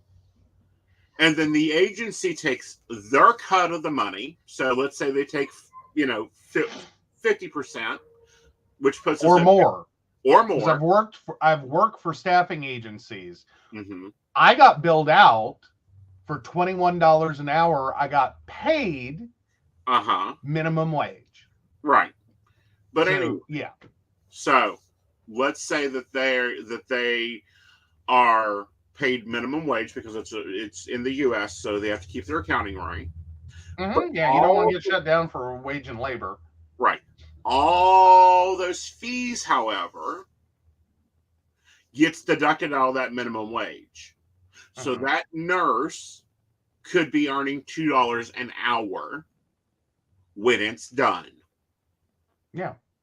Who then has to send half of that back to their family, which was the whole reason they came here. So they're living on $1 an hour at 70 hours a week. So $70 is not indentured servitude. It's beyond that. It's slavery. Right. It's not indentured servitude. I mean, well, okay, technically it is. At some point, everything gets paid off unless they keep sitting there adding fees because it's taking you so long to pay it off, and we're going to add interest, and we're going to do this. Yeah. At which point, yeah, no, sorry, it's human trafficking. Right. Like, that's what it is. Like, I mean, on some level, I guess you're supposed to be like, well, on the bright side, they were sent here to be nurses, not, sex slaves. Right. Oh, well, that's so much better. No, it's not. Yeah, this is insane. Yeah. And again, all of these facilities are going to be able to argue that they knew nothing. They didn't know what was going on. They had no idea. Right. But they knew. They all knew. They knew They had to have known. You cannot possibly have gotten these people out onto a floor and not had a stink from your general staff. Right. Going, the fuck, where did you pull this one from? Right. Because knows nothing. Can't even read an order.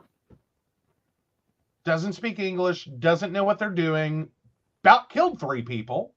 Uh-huh. And that's their first shift. Right. Okay. And then, so what, and I see where SU 11 on you is at. The facilities had to fire the nurses. Obviously. The people that were doing this to them have now been arrested. Mm-hmm. The nurses are not being charged. Nor should they be. Nor should they be. And now these immigrants have no job, no way to earn money, and now they're stuck in a country with now a debt collecting agency coming after them. Oh, I'm sure. And there is no reason that those people, even though they may have higher learning skills, cannot be put on the floor as CNAs. Well, they Cannot can be. Yes, It's like, get them through English language. Yeah. Get them through English language. Set them back through a nursing program.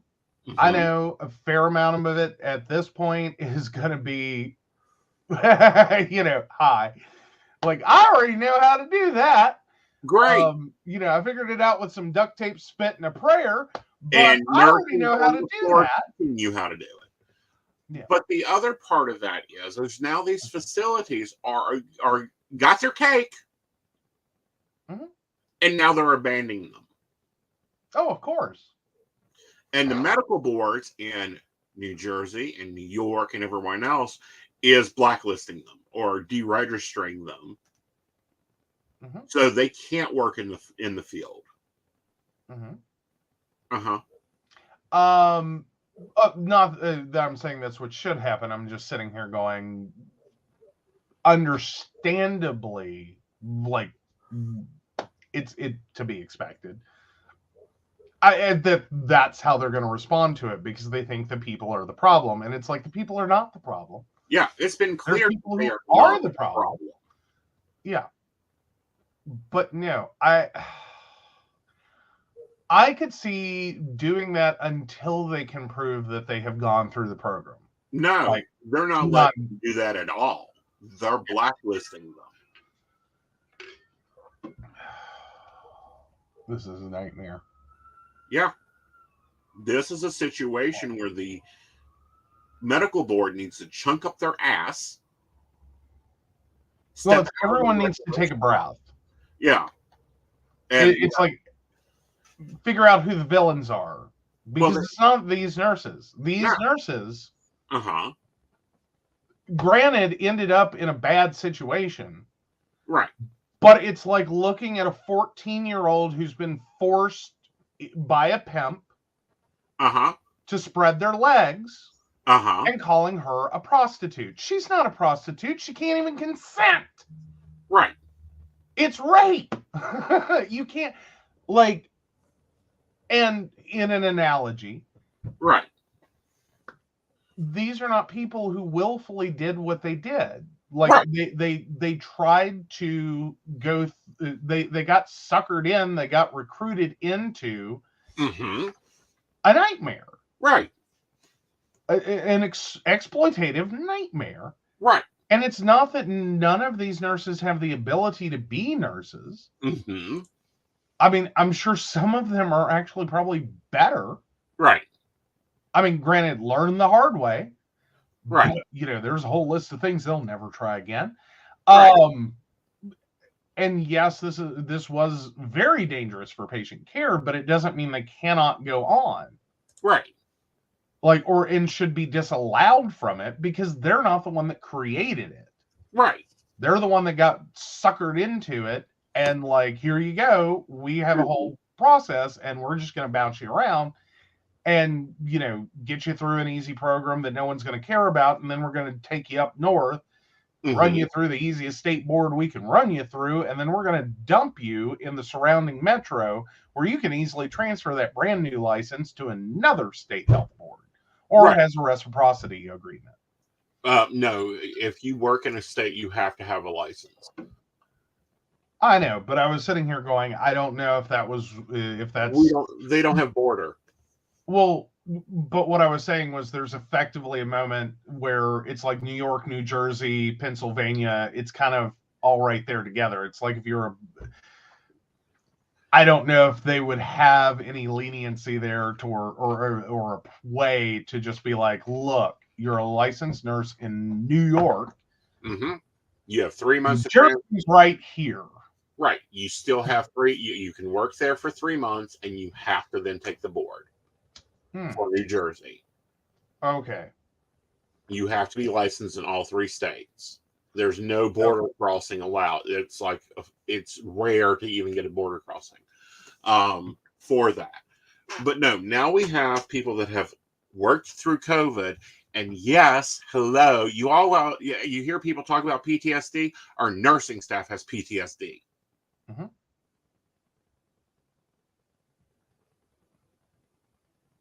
Okay. Who didn't know what they were doing, not skilled at what they were doing, who did not have the proper education for what they were doing. And now we're coming out of this, and the government finally figures out, what does these schools only have, there's 3 schools, only have 10% passing the nurses board in New York. Yeah. Okay. And this isn't a hard nursing board. And when we keep saying this, every state that, like, for whatever you're trying to do, there's probably a state where it's easiest. Right. Where it's just easiest. It doesn't mean it's easy. It doesn't mean it's easy. It just means this is the easiest state you can do this in. Right. You know what I mean? Like, don't necessarily think that it's like, hi, we're going to, here's your dolly. Show me where you'd put the needle. There. All right. Here's your nursing degree. Or here's your nursing certification. Good job. Like, no, I'm not saying New York is that easy. No. It's just some states have fewer questions. Some states have questions that are a little better worded. And it can be an easier to follow, easier process, less expensive process, less somehow. Right. That altogether, it's like, go to New York, you can do it in 20 minutes. Right. You just take the test and you're right. done. It's like the same thing can be said about lawyers. If you want to become a lawyer, go to California. Okay. You want to own a company, register in Delaware or Nevada. Easiest place to register an LLC at. Oh, not even just the easiest, the most shielded. Right. Like, you want to talk about open for business. Delaware has spread its legs for business. Right. So, we now have 3 problems. 1, all the real nurses from Florida just got their license reviewed. And I'll guarantee you, every medical board, if you have Florida even in your record, because that's your license from one state to another, it continues the record. If you had Florida in there, you might get questioned when you were new, or you may have gotten a letter already, depending on the board. 1. So all the nurses that actually went to nursing school in Florida and spent that 7 days a week, 16 hours a day, waterproof books, studying for their LP, their RN, just got reviewed. Okay. And your employer is reviewing if they want to keep you just because you have something on your thing. We have at least 2,800 people that was schemed the fuck out of, used for slave labor for up to 5 years, now left with no money, no way to support themselves, no job, and their visa is in question because they're mostly in with a B2 visa. So ICE is going to get involved here. Because if they're not working, their visa is going to run out and they're going to get shipped back to where they came from. And I'm sure about every nursing every nurse that is from a foreign country is getting looked at sideways. Yeah. Like, why are you here? Like, what did you do? Yeah. Like we just because and to some degree it here's the problem. Mm-hmm. It's not an Right. unreasonable thing to have that thought. Right. It is, however, one of those things that can quickly spiral out of Right. control. Right. In which, because we were talking recently in one of the, I believe it was the Patreon streams, Uh-huh. Patreon only streams, Right. about like, 9/11. Right. And the speed at which people went from there was a terrorist act to college professors getting death threats Uh-huh. was whiplash inducing. As in, how do you think they had anything to do with this? Right. Do you even care? Right. Where they're from, who they are, what religious beliefs they have or don't, what, connection they may very well not have because they're from a country nowhere near, but you've lumped them in because now you think they're suspect. Right. The whiplash. Right. And that's what's more than likely going to happen here. Right. And then, ANA is just going, oh, this is terrible for our organization. That's cute, ANA. What about the 2,800 people? What about the patients this was affected to? Mm-hmm. What about the skilled nursing this was affected to? Mm-hmm. How many death records do we need to go and review and see if it's part of your spotty bullshit? Well, and then there's and you're right, there is a bigger problem here. Mm-hmm. And that needs to be addressed is, okay, so I would say someone in New York is already making theirs the hardest nursing license to get possible. Mm-hmm. Because they've just been shown to be the easiest one to get. Right. Someone's on that. Right. But then, yes, you do have to consider the implications of this is, how many people, even if they're not bringing people from other countries, mm-hmm. even if they're not giving them fake degrees, uh-huh. how many companies are running people through, uh-huh. how many agencies, because someone had to figure this all out. Right. It's not like you just wake up one morning and go, oh, I know how to do this. Right. No. Someone had to figure out New York's the easiest one to get. It's the easiest one. Right. Then someone had to figure out, okay, what do you actually need? Mm-hmm. Then someone had to get a hold of test answers because, I'm sorry, it's very unlikely without test answers. Right. Like, so you have a cheating problem, you have an easy exam, you have a, already demonstrated abuse, widespread abuse. Like 2,000 nurses that got their license doesn't sound like a lot, but right. That's a lot. Right. That's some widespread abuse. Right. That's not like one or two people game the system and statistically it's going to happen. Mm-hmm. This could be endemic of a much bigger problem. So, right. like you were saying, there's also going to be a lot of people that are going to be very concerned with you got your board in New York. Excuse me, let's go retest you. Right. And figure out if you actually can do this. And because the practice test is down. I just checked because there's a practice test. There's a very high likelihood their practice test was the test. Yeah. It's down. And yeah. This is infuriating. For three reasons. One, we have people that did not put the work into the degree on the floor. Two, we have patients at risk. And three, then we have nurses like me are going, huh, what the fuck? You wouldn't let me back on the floor because I can't move a patient during a fire. But you will let someone untrained, unskilled, and knows how to test well. Or has all the answers. Or both. Yeah. On the floor, caring for patients in critical care. Mm-hmm. What the fuck? Yeah. Florida, really? It's not even Florida. It's hi, U.S. Yeah, for-profit medical treatment, right, medical care, right, for-profit, which is real mental for me. But for-profit healthcare. This is what you get. right. Like, who thought we were going to be so insulated in a for-profit healthcare system Mm-hmm. from the exact same things that we see in every other for-profit business? Right. Really? Anyone want to raise their hands? Mm-mm. Well, let's take Like, do you think there's a reason a lot of janitorial services for offices do not speak English? Because we're exploiting people. right.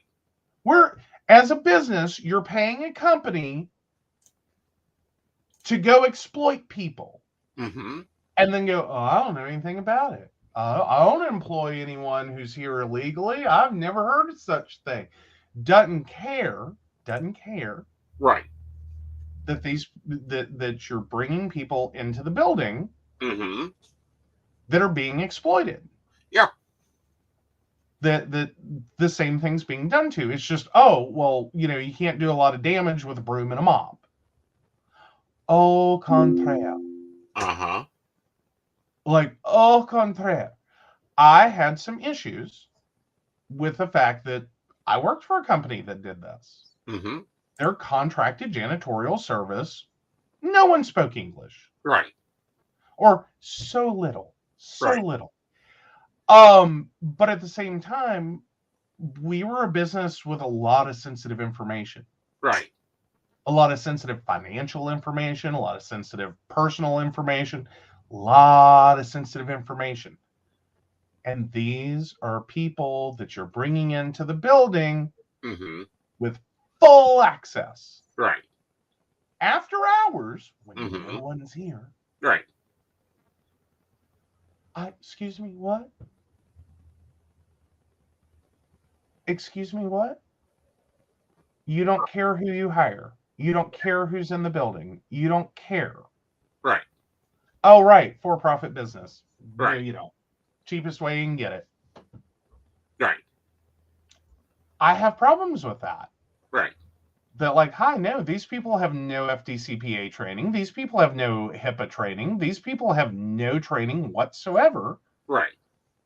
And they're a walking liability through this building. Yeah. Yeah. And then on the IT side, you didn't care enough to force these computers to lock. Right. You didn't care enough to make sure that we had a clean desk policy. Right. So you walk through the floor of this building, right, and there's records spewed over people's desks. right, Social security numbers, credit card numbers, all of this. And that became part of the problems I had to start addressing when I started working there. mm-hmm, It's like, are y'all crazy? Are you crazy? Are you crazy? right, None of these systems lock. No one has a required screensaver. No one's getting kicked out of the system for inactivity. No one is cleaning off their desk. There is mountains of protected information everywhere. right, Unlocked filing cabinets everywhere. Unlocked desks everywhere. right, What the hell? This is an information security nightmare. mm-hmm. We This fixed is a almost all of it. nightmare. Yeah. All right, let's hop into Are You an Asshole? Alrighty. Am I the asshole for leaving a vacation I planned for my girlfriend after her friends came along? My girlfriend, Sarah, 29, and I, male, 28, have been dating for 5 years, and I wanted to go on vacation with her to celebrate. I planned the trip for several months. Of course, I shared my plans with her and decided on skiing, snowboarding, other winter activities in Colorado. The activity seemed perfect, and I was looking forward to this for months because I wanted to propose to her at the end of the trip. 5 days before the trip, Sarah dropped the ball on me that she invited 2 of her friends to meet her there. I was upset because I wanted to spend one-on-one time with Sarah for our anniversary.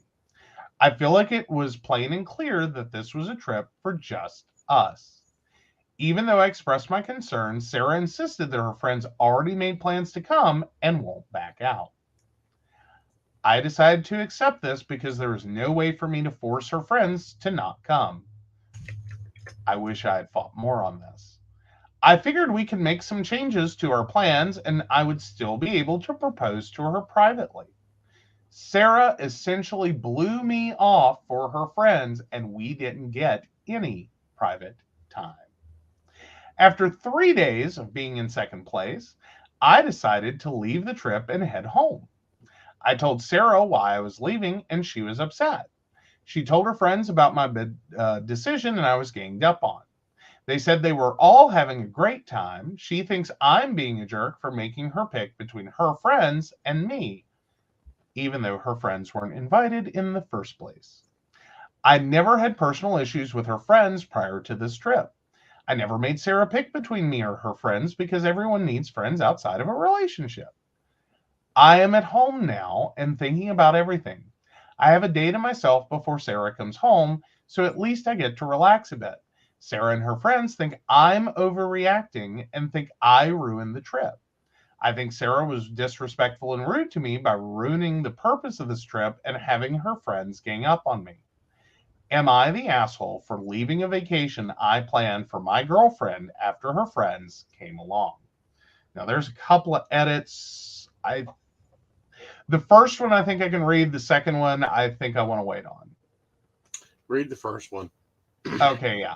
This is a edit. This was a planned anniversary romantic trip. I was clear that we have plans for just us two.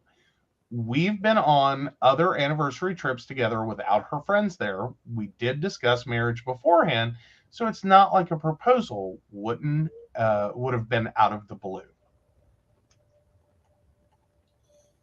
Not the asshole. Matter of fact, I wouldn't have went. Yeah, definite not the asshole. I give him trooper points for going, all right, let's go. All right, your friends are coming. All right, yep. Okay, Yeah. we can make that work. Yeah. Right. That's trooper points. Right. At the point, I lost it after she blew him off for her friends. Yeah. And it's like, scene. Yeah. You screwed this up. Right. Like, not just like, oh, honey, we're going to go ski just us girls for a couple hours. Right. Oh, we're going to go shopping for a couple hours. Like, you took 3 whole days. Yeah. Of just like, nope. Right. Nope. Thanks for bringing me on a ski trip, but no. Right. We're going to go hang out together. You figure out something to do, Right. is what this reads like. Yeah, not the asshole. So not the asshole, right. Dude, not the asshole. Please get out of this relationship. I don't know what this is. I don't know why this happened. I don't know what the hell your fiance was thinking. Right. Other than she literally did everything that you could possibly do to proposal block someone. Mm-hmm. So I don't know. I'm sorry if at 5 years you're taking her on a ski weekend, right, and it's your anniversary, mm-hmm, and it's a romantic trip. I think you've dropped the biggest breadcrumb trail humanly possible. Right. For her to then turn around and blow you off to go hang out with her friends, mm-hmm, hi. That's everything you could possibly do to ruin it. Right. To make sure you don't get proposed to. Right. So either you don't want to get proposed to because you think you like the relationship you're in, you don't want to get married, and you're using your friends as a buffer to keep that from happening. or my God, the level of obliviousness. Right. Like, I just can't imagine, like, to set all that up Right. and then be with someone that oblivious. Right. Like, I'm pretty oblivious, okay? Right. Like, I'm pretty clueless. Like, I don't know when people are hitting on me. I miss a lot of clues. But I think with that description, I would have been like, okay, Yeah. got it. Romantic weekend on my anniversary. Uh-huh. To a ski resort. Huh. I wonder if I'm going to get proposed to this weekend. Like, sounds like a setup. Let me see. Uh-huh. I know. I will call my two best friends and have them come join us. No, Sherry can stay at home. I would not have gone on the trip. I would have said, what? Oh, you're turning this into a girls' weekend? Great. Here's my plane ticket for Marcy, because I'm sure she doesn't have the money for the plane ticket. Have a nice time. And stayed home. And took that ring back to the jeweler and hoping they have a good return policy and got something else for myself or my cash back. Yeah. Hell, at that point, I would have played it up. Like, she left me for other women. Mm-hmm. I would just played it up right there at that point because it's not untrue. Yeah, I'm with Brenda. I don't think she wanted this proposal because you couldn't have dropped any bigger hints. Yeah. Like, either she is so horribly oblivious that this is going to be a movie. Right. Or, or no, she didn't want the proposal. Right. Like, nope, you got your answer. She said no. Right. But she enjoys your money. She enjoys spending it. She enjoys you spending it on her. And she enjoys spending time with her friends while she spends your money. Right.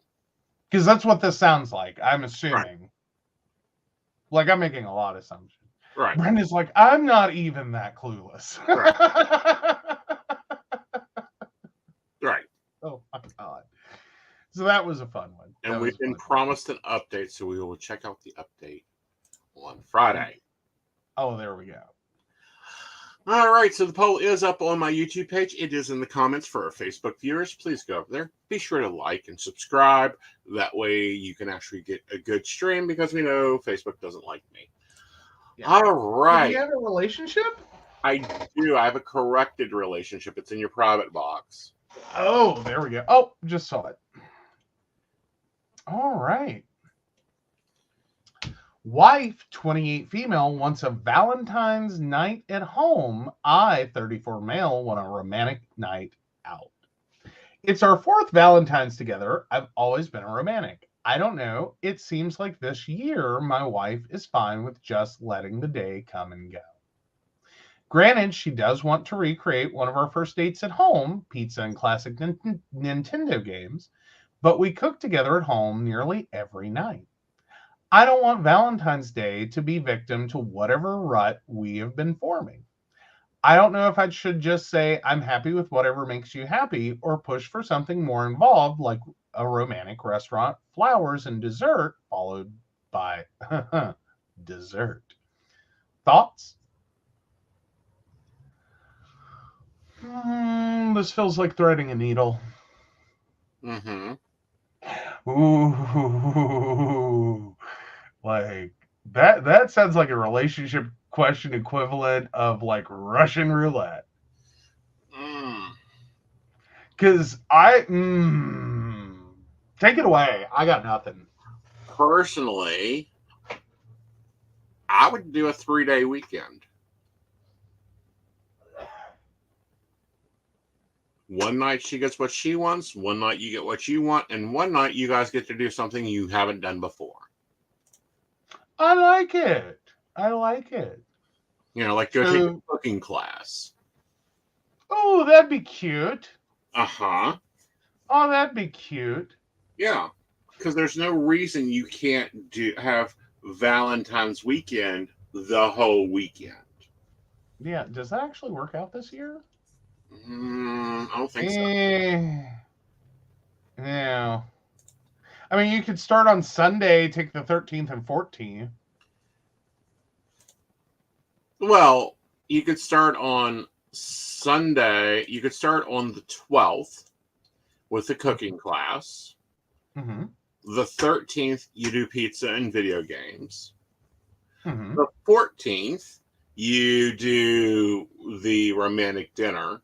And each day, you do a card on the 12th, you do candy on the 13th, and you send flowers on the 14th. Nice. And hopefully you get a lot of dessert. Yep. Like that's what I'm hoping for you. I don't know. Like I don't think I would push it. Like that's one of those. I don't think I'd push that. Right.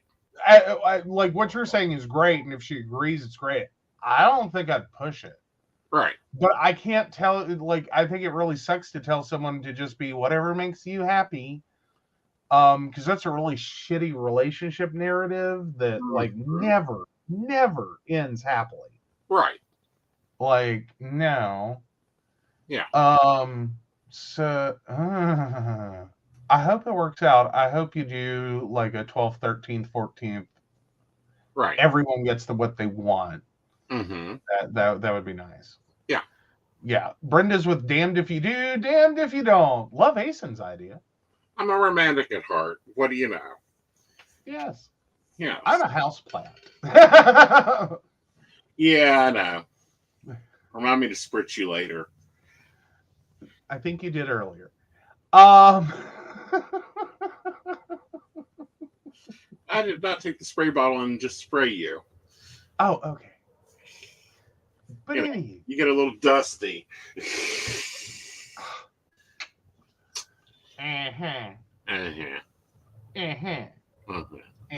But no, these are a lot of problems that occur around Valentine's Day. You make big, gorgeous plans, they fall through. You do something, they don't appreciate it. You don't do something, they give you hell.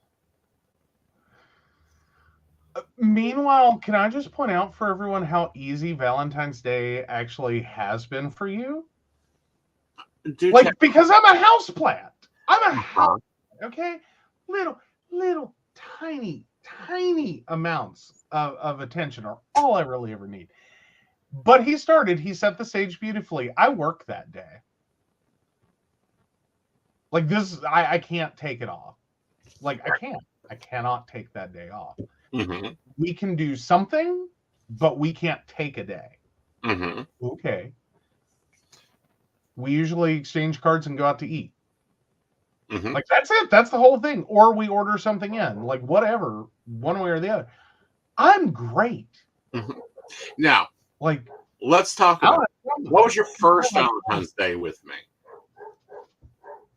Oh Lord, what was our first Valentine's Day? Uh-huh.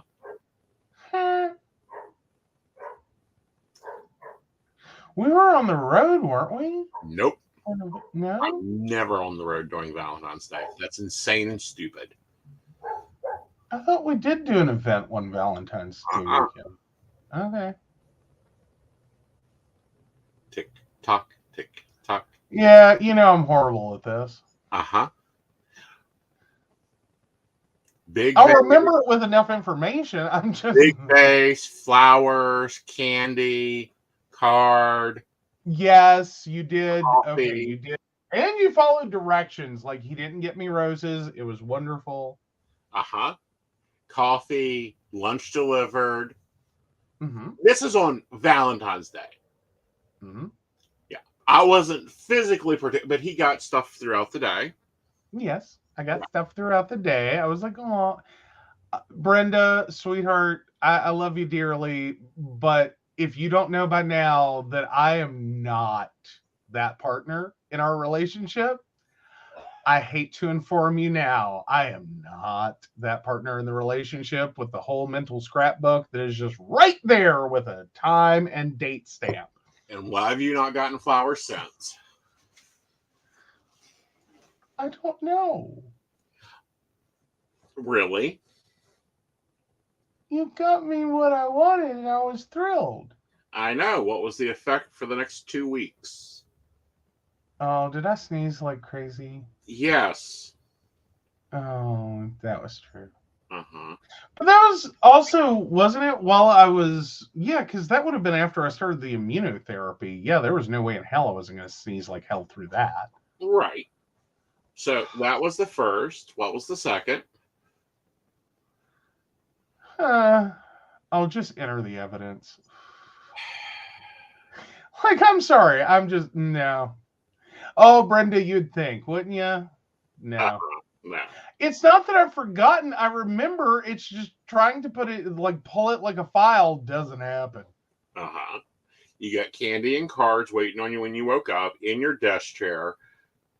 And I cooked, I think that's the first night I cooked your livers, which you didn't like, but we did find a recipe for. Oh, God, I remember that night. Yes, you did cook livers. Yes. Yes. But no, and then that's been our rough pattern since. Yeah. He gets candy. Like, not the livers, but yeah, like... he gets candy that he likes. He gets... Normally, it's either a box of candy or a bag of candy. When I say bag, I'm talking gift bag. Yeah. There's been years that the hearts have been hard to find. He gets a card. He gets time, but not that day. Not that day. Because now that's the other part of this is like our Valentine's Day is a 2-day event, and they are not directly together. Uh-huh. Because the 14th, I get the stuff. Uh-huh. And like we eat together, and then the rest of the time he is scurried off to go work because you want to talk about a day for network psychics. Holy shit. The 14th of February, hot damn. The amount of phone calls. Is he going to propose? Is he going to propose? Is he going to propose? Is he going to propose? Why didn't he propose? Why isn't he proposing? Why didn't he propose? Is he going to call me? Is he going to call me? Is he going to call me? Is he going to call me? Is he going to call me? Is he going to call me? Is he with his wife? Like that whole day. Phone call after phone call after phone call after phone call after phone call. It is all relationships. The networks could shut down every other side of the site because no one calling for financial advice on fucking Valentine's Day. Surprised, but anyhow. Oh, really? Seriously? I would have thought, like, at this point, it was because then you have the boss in love with the secretary in love with the boss, and I need to quit because he just, I just had to order flowers for his wife. Fucking lazy husbands. True. Well, and I'm sorry, secretary, that's part of the job description. Yeah. I'm sorry, it is. Like, I hate to tell you, it's ugly and it's nasty. It's a dirty part of the job. But keeping the wife and the mistress or the mister away from each other and ensuring that they all get appropriately appreciated on major holidays is part of the job description. Yes. The other side of this, and let me make this clear. Men, floor, do not fuck up your plans. Do not call Wayne Hunter Flowers or wherever the fuck else and get flowers. Call the lady's respected florist. And there, because you have rules on this one, is there should be two. If you have more than one relationship, you have a florist for each relationship. Do not send them through the same one because the florist will fuck it up, and the wife will get the pink 13 roses, and the girlfriend will get the red roses. Wrong direction there. Yeah, will not be good. Yes. And you really won't appreciate the single charge for 2 sets of flowers. On that day. But anyway, man, save me some trouble. It is February 14th. It is a Tuesday. Call on the 10th. You have 3 days. Call your florist. Let them handle it if you can. Mr. says, your day is February 28th, not the 14th. Get your calendar correct for your romantic date. Breathe. That is Mr. Says and Meta Day. Meanwhile, hi! Guess which day we get? Like, I get cards and flowers or whatever and a meal on the 14th. The 28th is actual Valentine's Day. Yeah. Yes. Yes. And then, you know, He still I works. get March 14th. Yeah. Yes. But no, oh yeah, I know. But he still works on the 28th as well. It's just by that point, like, it's an underappreciated holiday. Yeah.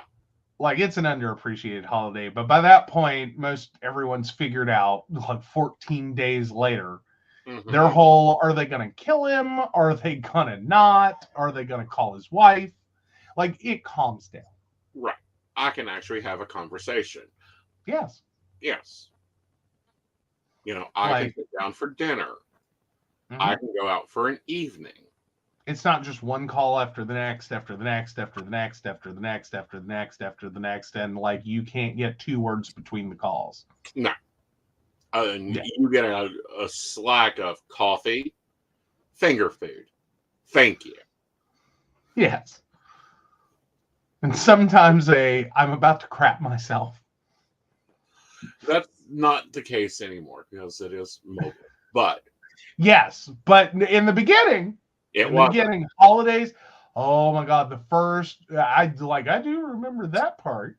Our first couple of Valentine's days where you literally were about ready to crap yourself because you can't get it to stop. Right. Like, it's a day where not only is the call volume so high, but on top of that, the system starts to break down. And like that ability to get out is like, do what you can. Right. Now, I'm going to also say this. Private clients, you want a reading on Valentine's Day, book it now. Yes. Yes. And you can probably expect him to be at least 5 minutes late. Yeah. He's trying. He really, truly is trying to get out, but like, it's a mess. It's a mess. Because my wait time to book private appointments will go up on that. Oh, yeah. Oh, yes. All right. Well, it's been a nice long show. Yes, we went long. Yes, you deserved it. I'm glad I got Lisa to come back on.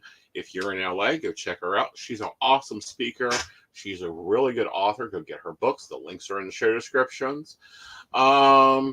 See this. We have the astrology class that is up. If you want to take the astrology class live, feel free to go ahead and get that booked. Get your seat. So we can get your chart and stuff ready for you for your class. And it's going to be a really great class. I always book them longer. Look at that time and understand that I've made room for 200 students. All right. So with that, let's go see if you're the asshole this week. Am I the asshole? I'm not the asshole. I'm sweet and lovable. Right. All right. The poll has ended, and you are not the asshole. Woohoo! Yay! All right. Well, Grad Tattoo 9009, you're not the asshole. Yeah. All right. So with that, take it away. All right. So, of course, we want to thank Beverly Walker, Mika G, Kathy, Mary Winfield, Brenda, Shannon C, Shannon D, Lady Gwendolyn, Charles Shaw, Dottie the Psychic, Tracy Van, Caitlin Bell, and Devin. If you'd like to learn more about us, the show, or how you too can become a Patreon sponsor and receive all the wonderful benefits our baristas receive, please visit us at pcspnetwork.com. Yes. And remember, baristas, you get that class for free. Message me your birth information if you need your birth chart. And I will see you on Saturday. Now, we'll be on tomorrow night's Divination Night as part of West Virginia Psychics. We'll be back on Thursday with coffee and tea. And Friday, of course, we'll be Mountain Bears. And ooh, we got some heat to cook up on that fur. Yes. Yeah. Yes. That, guys. Good night. Good night.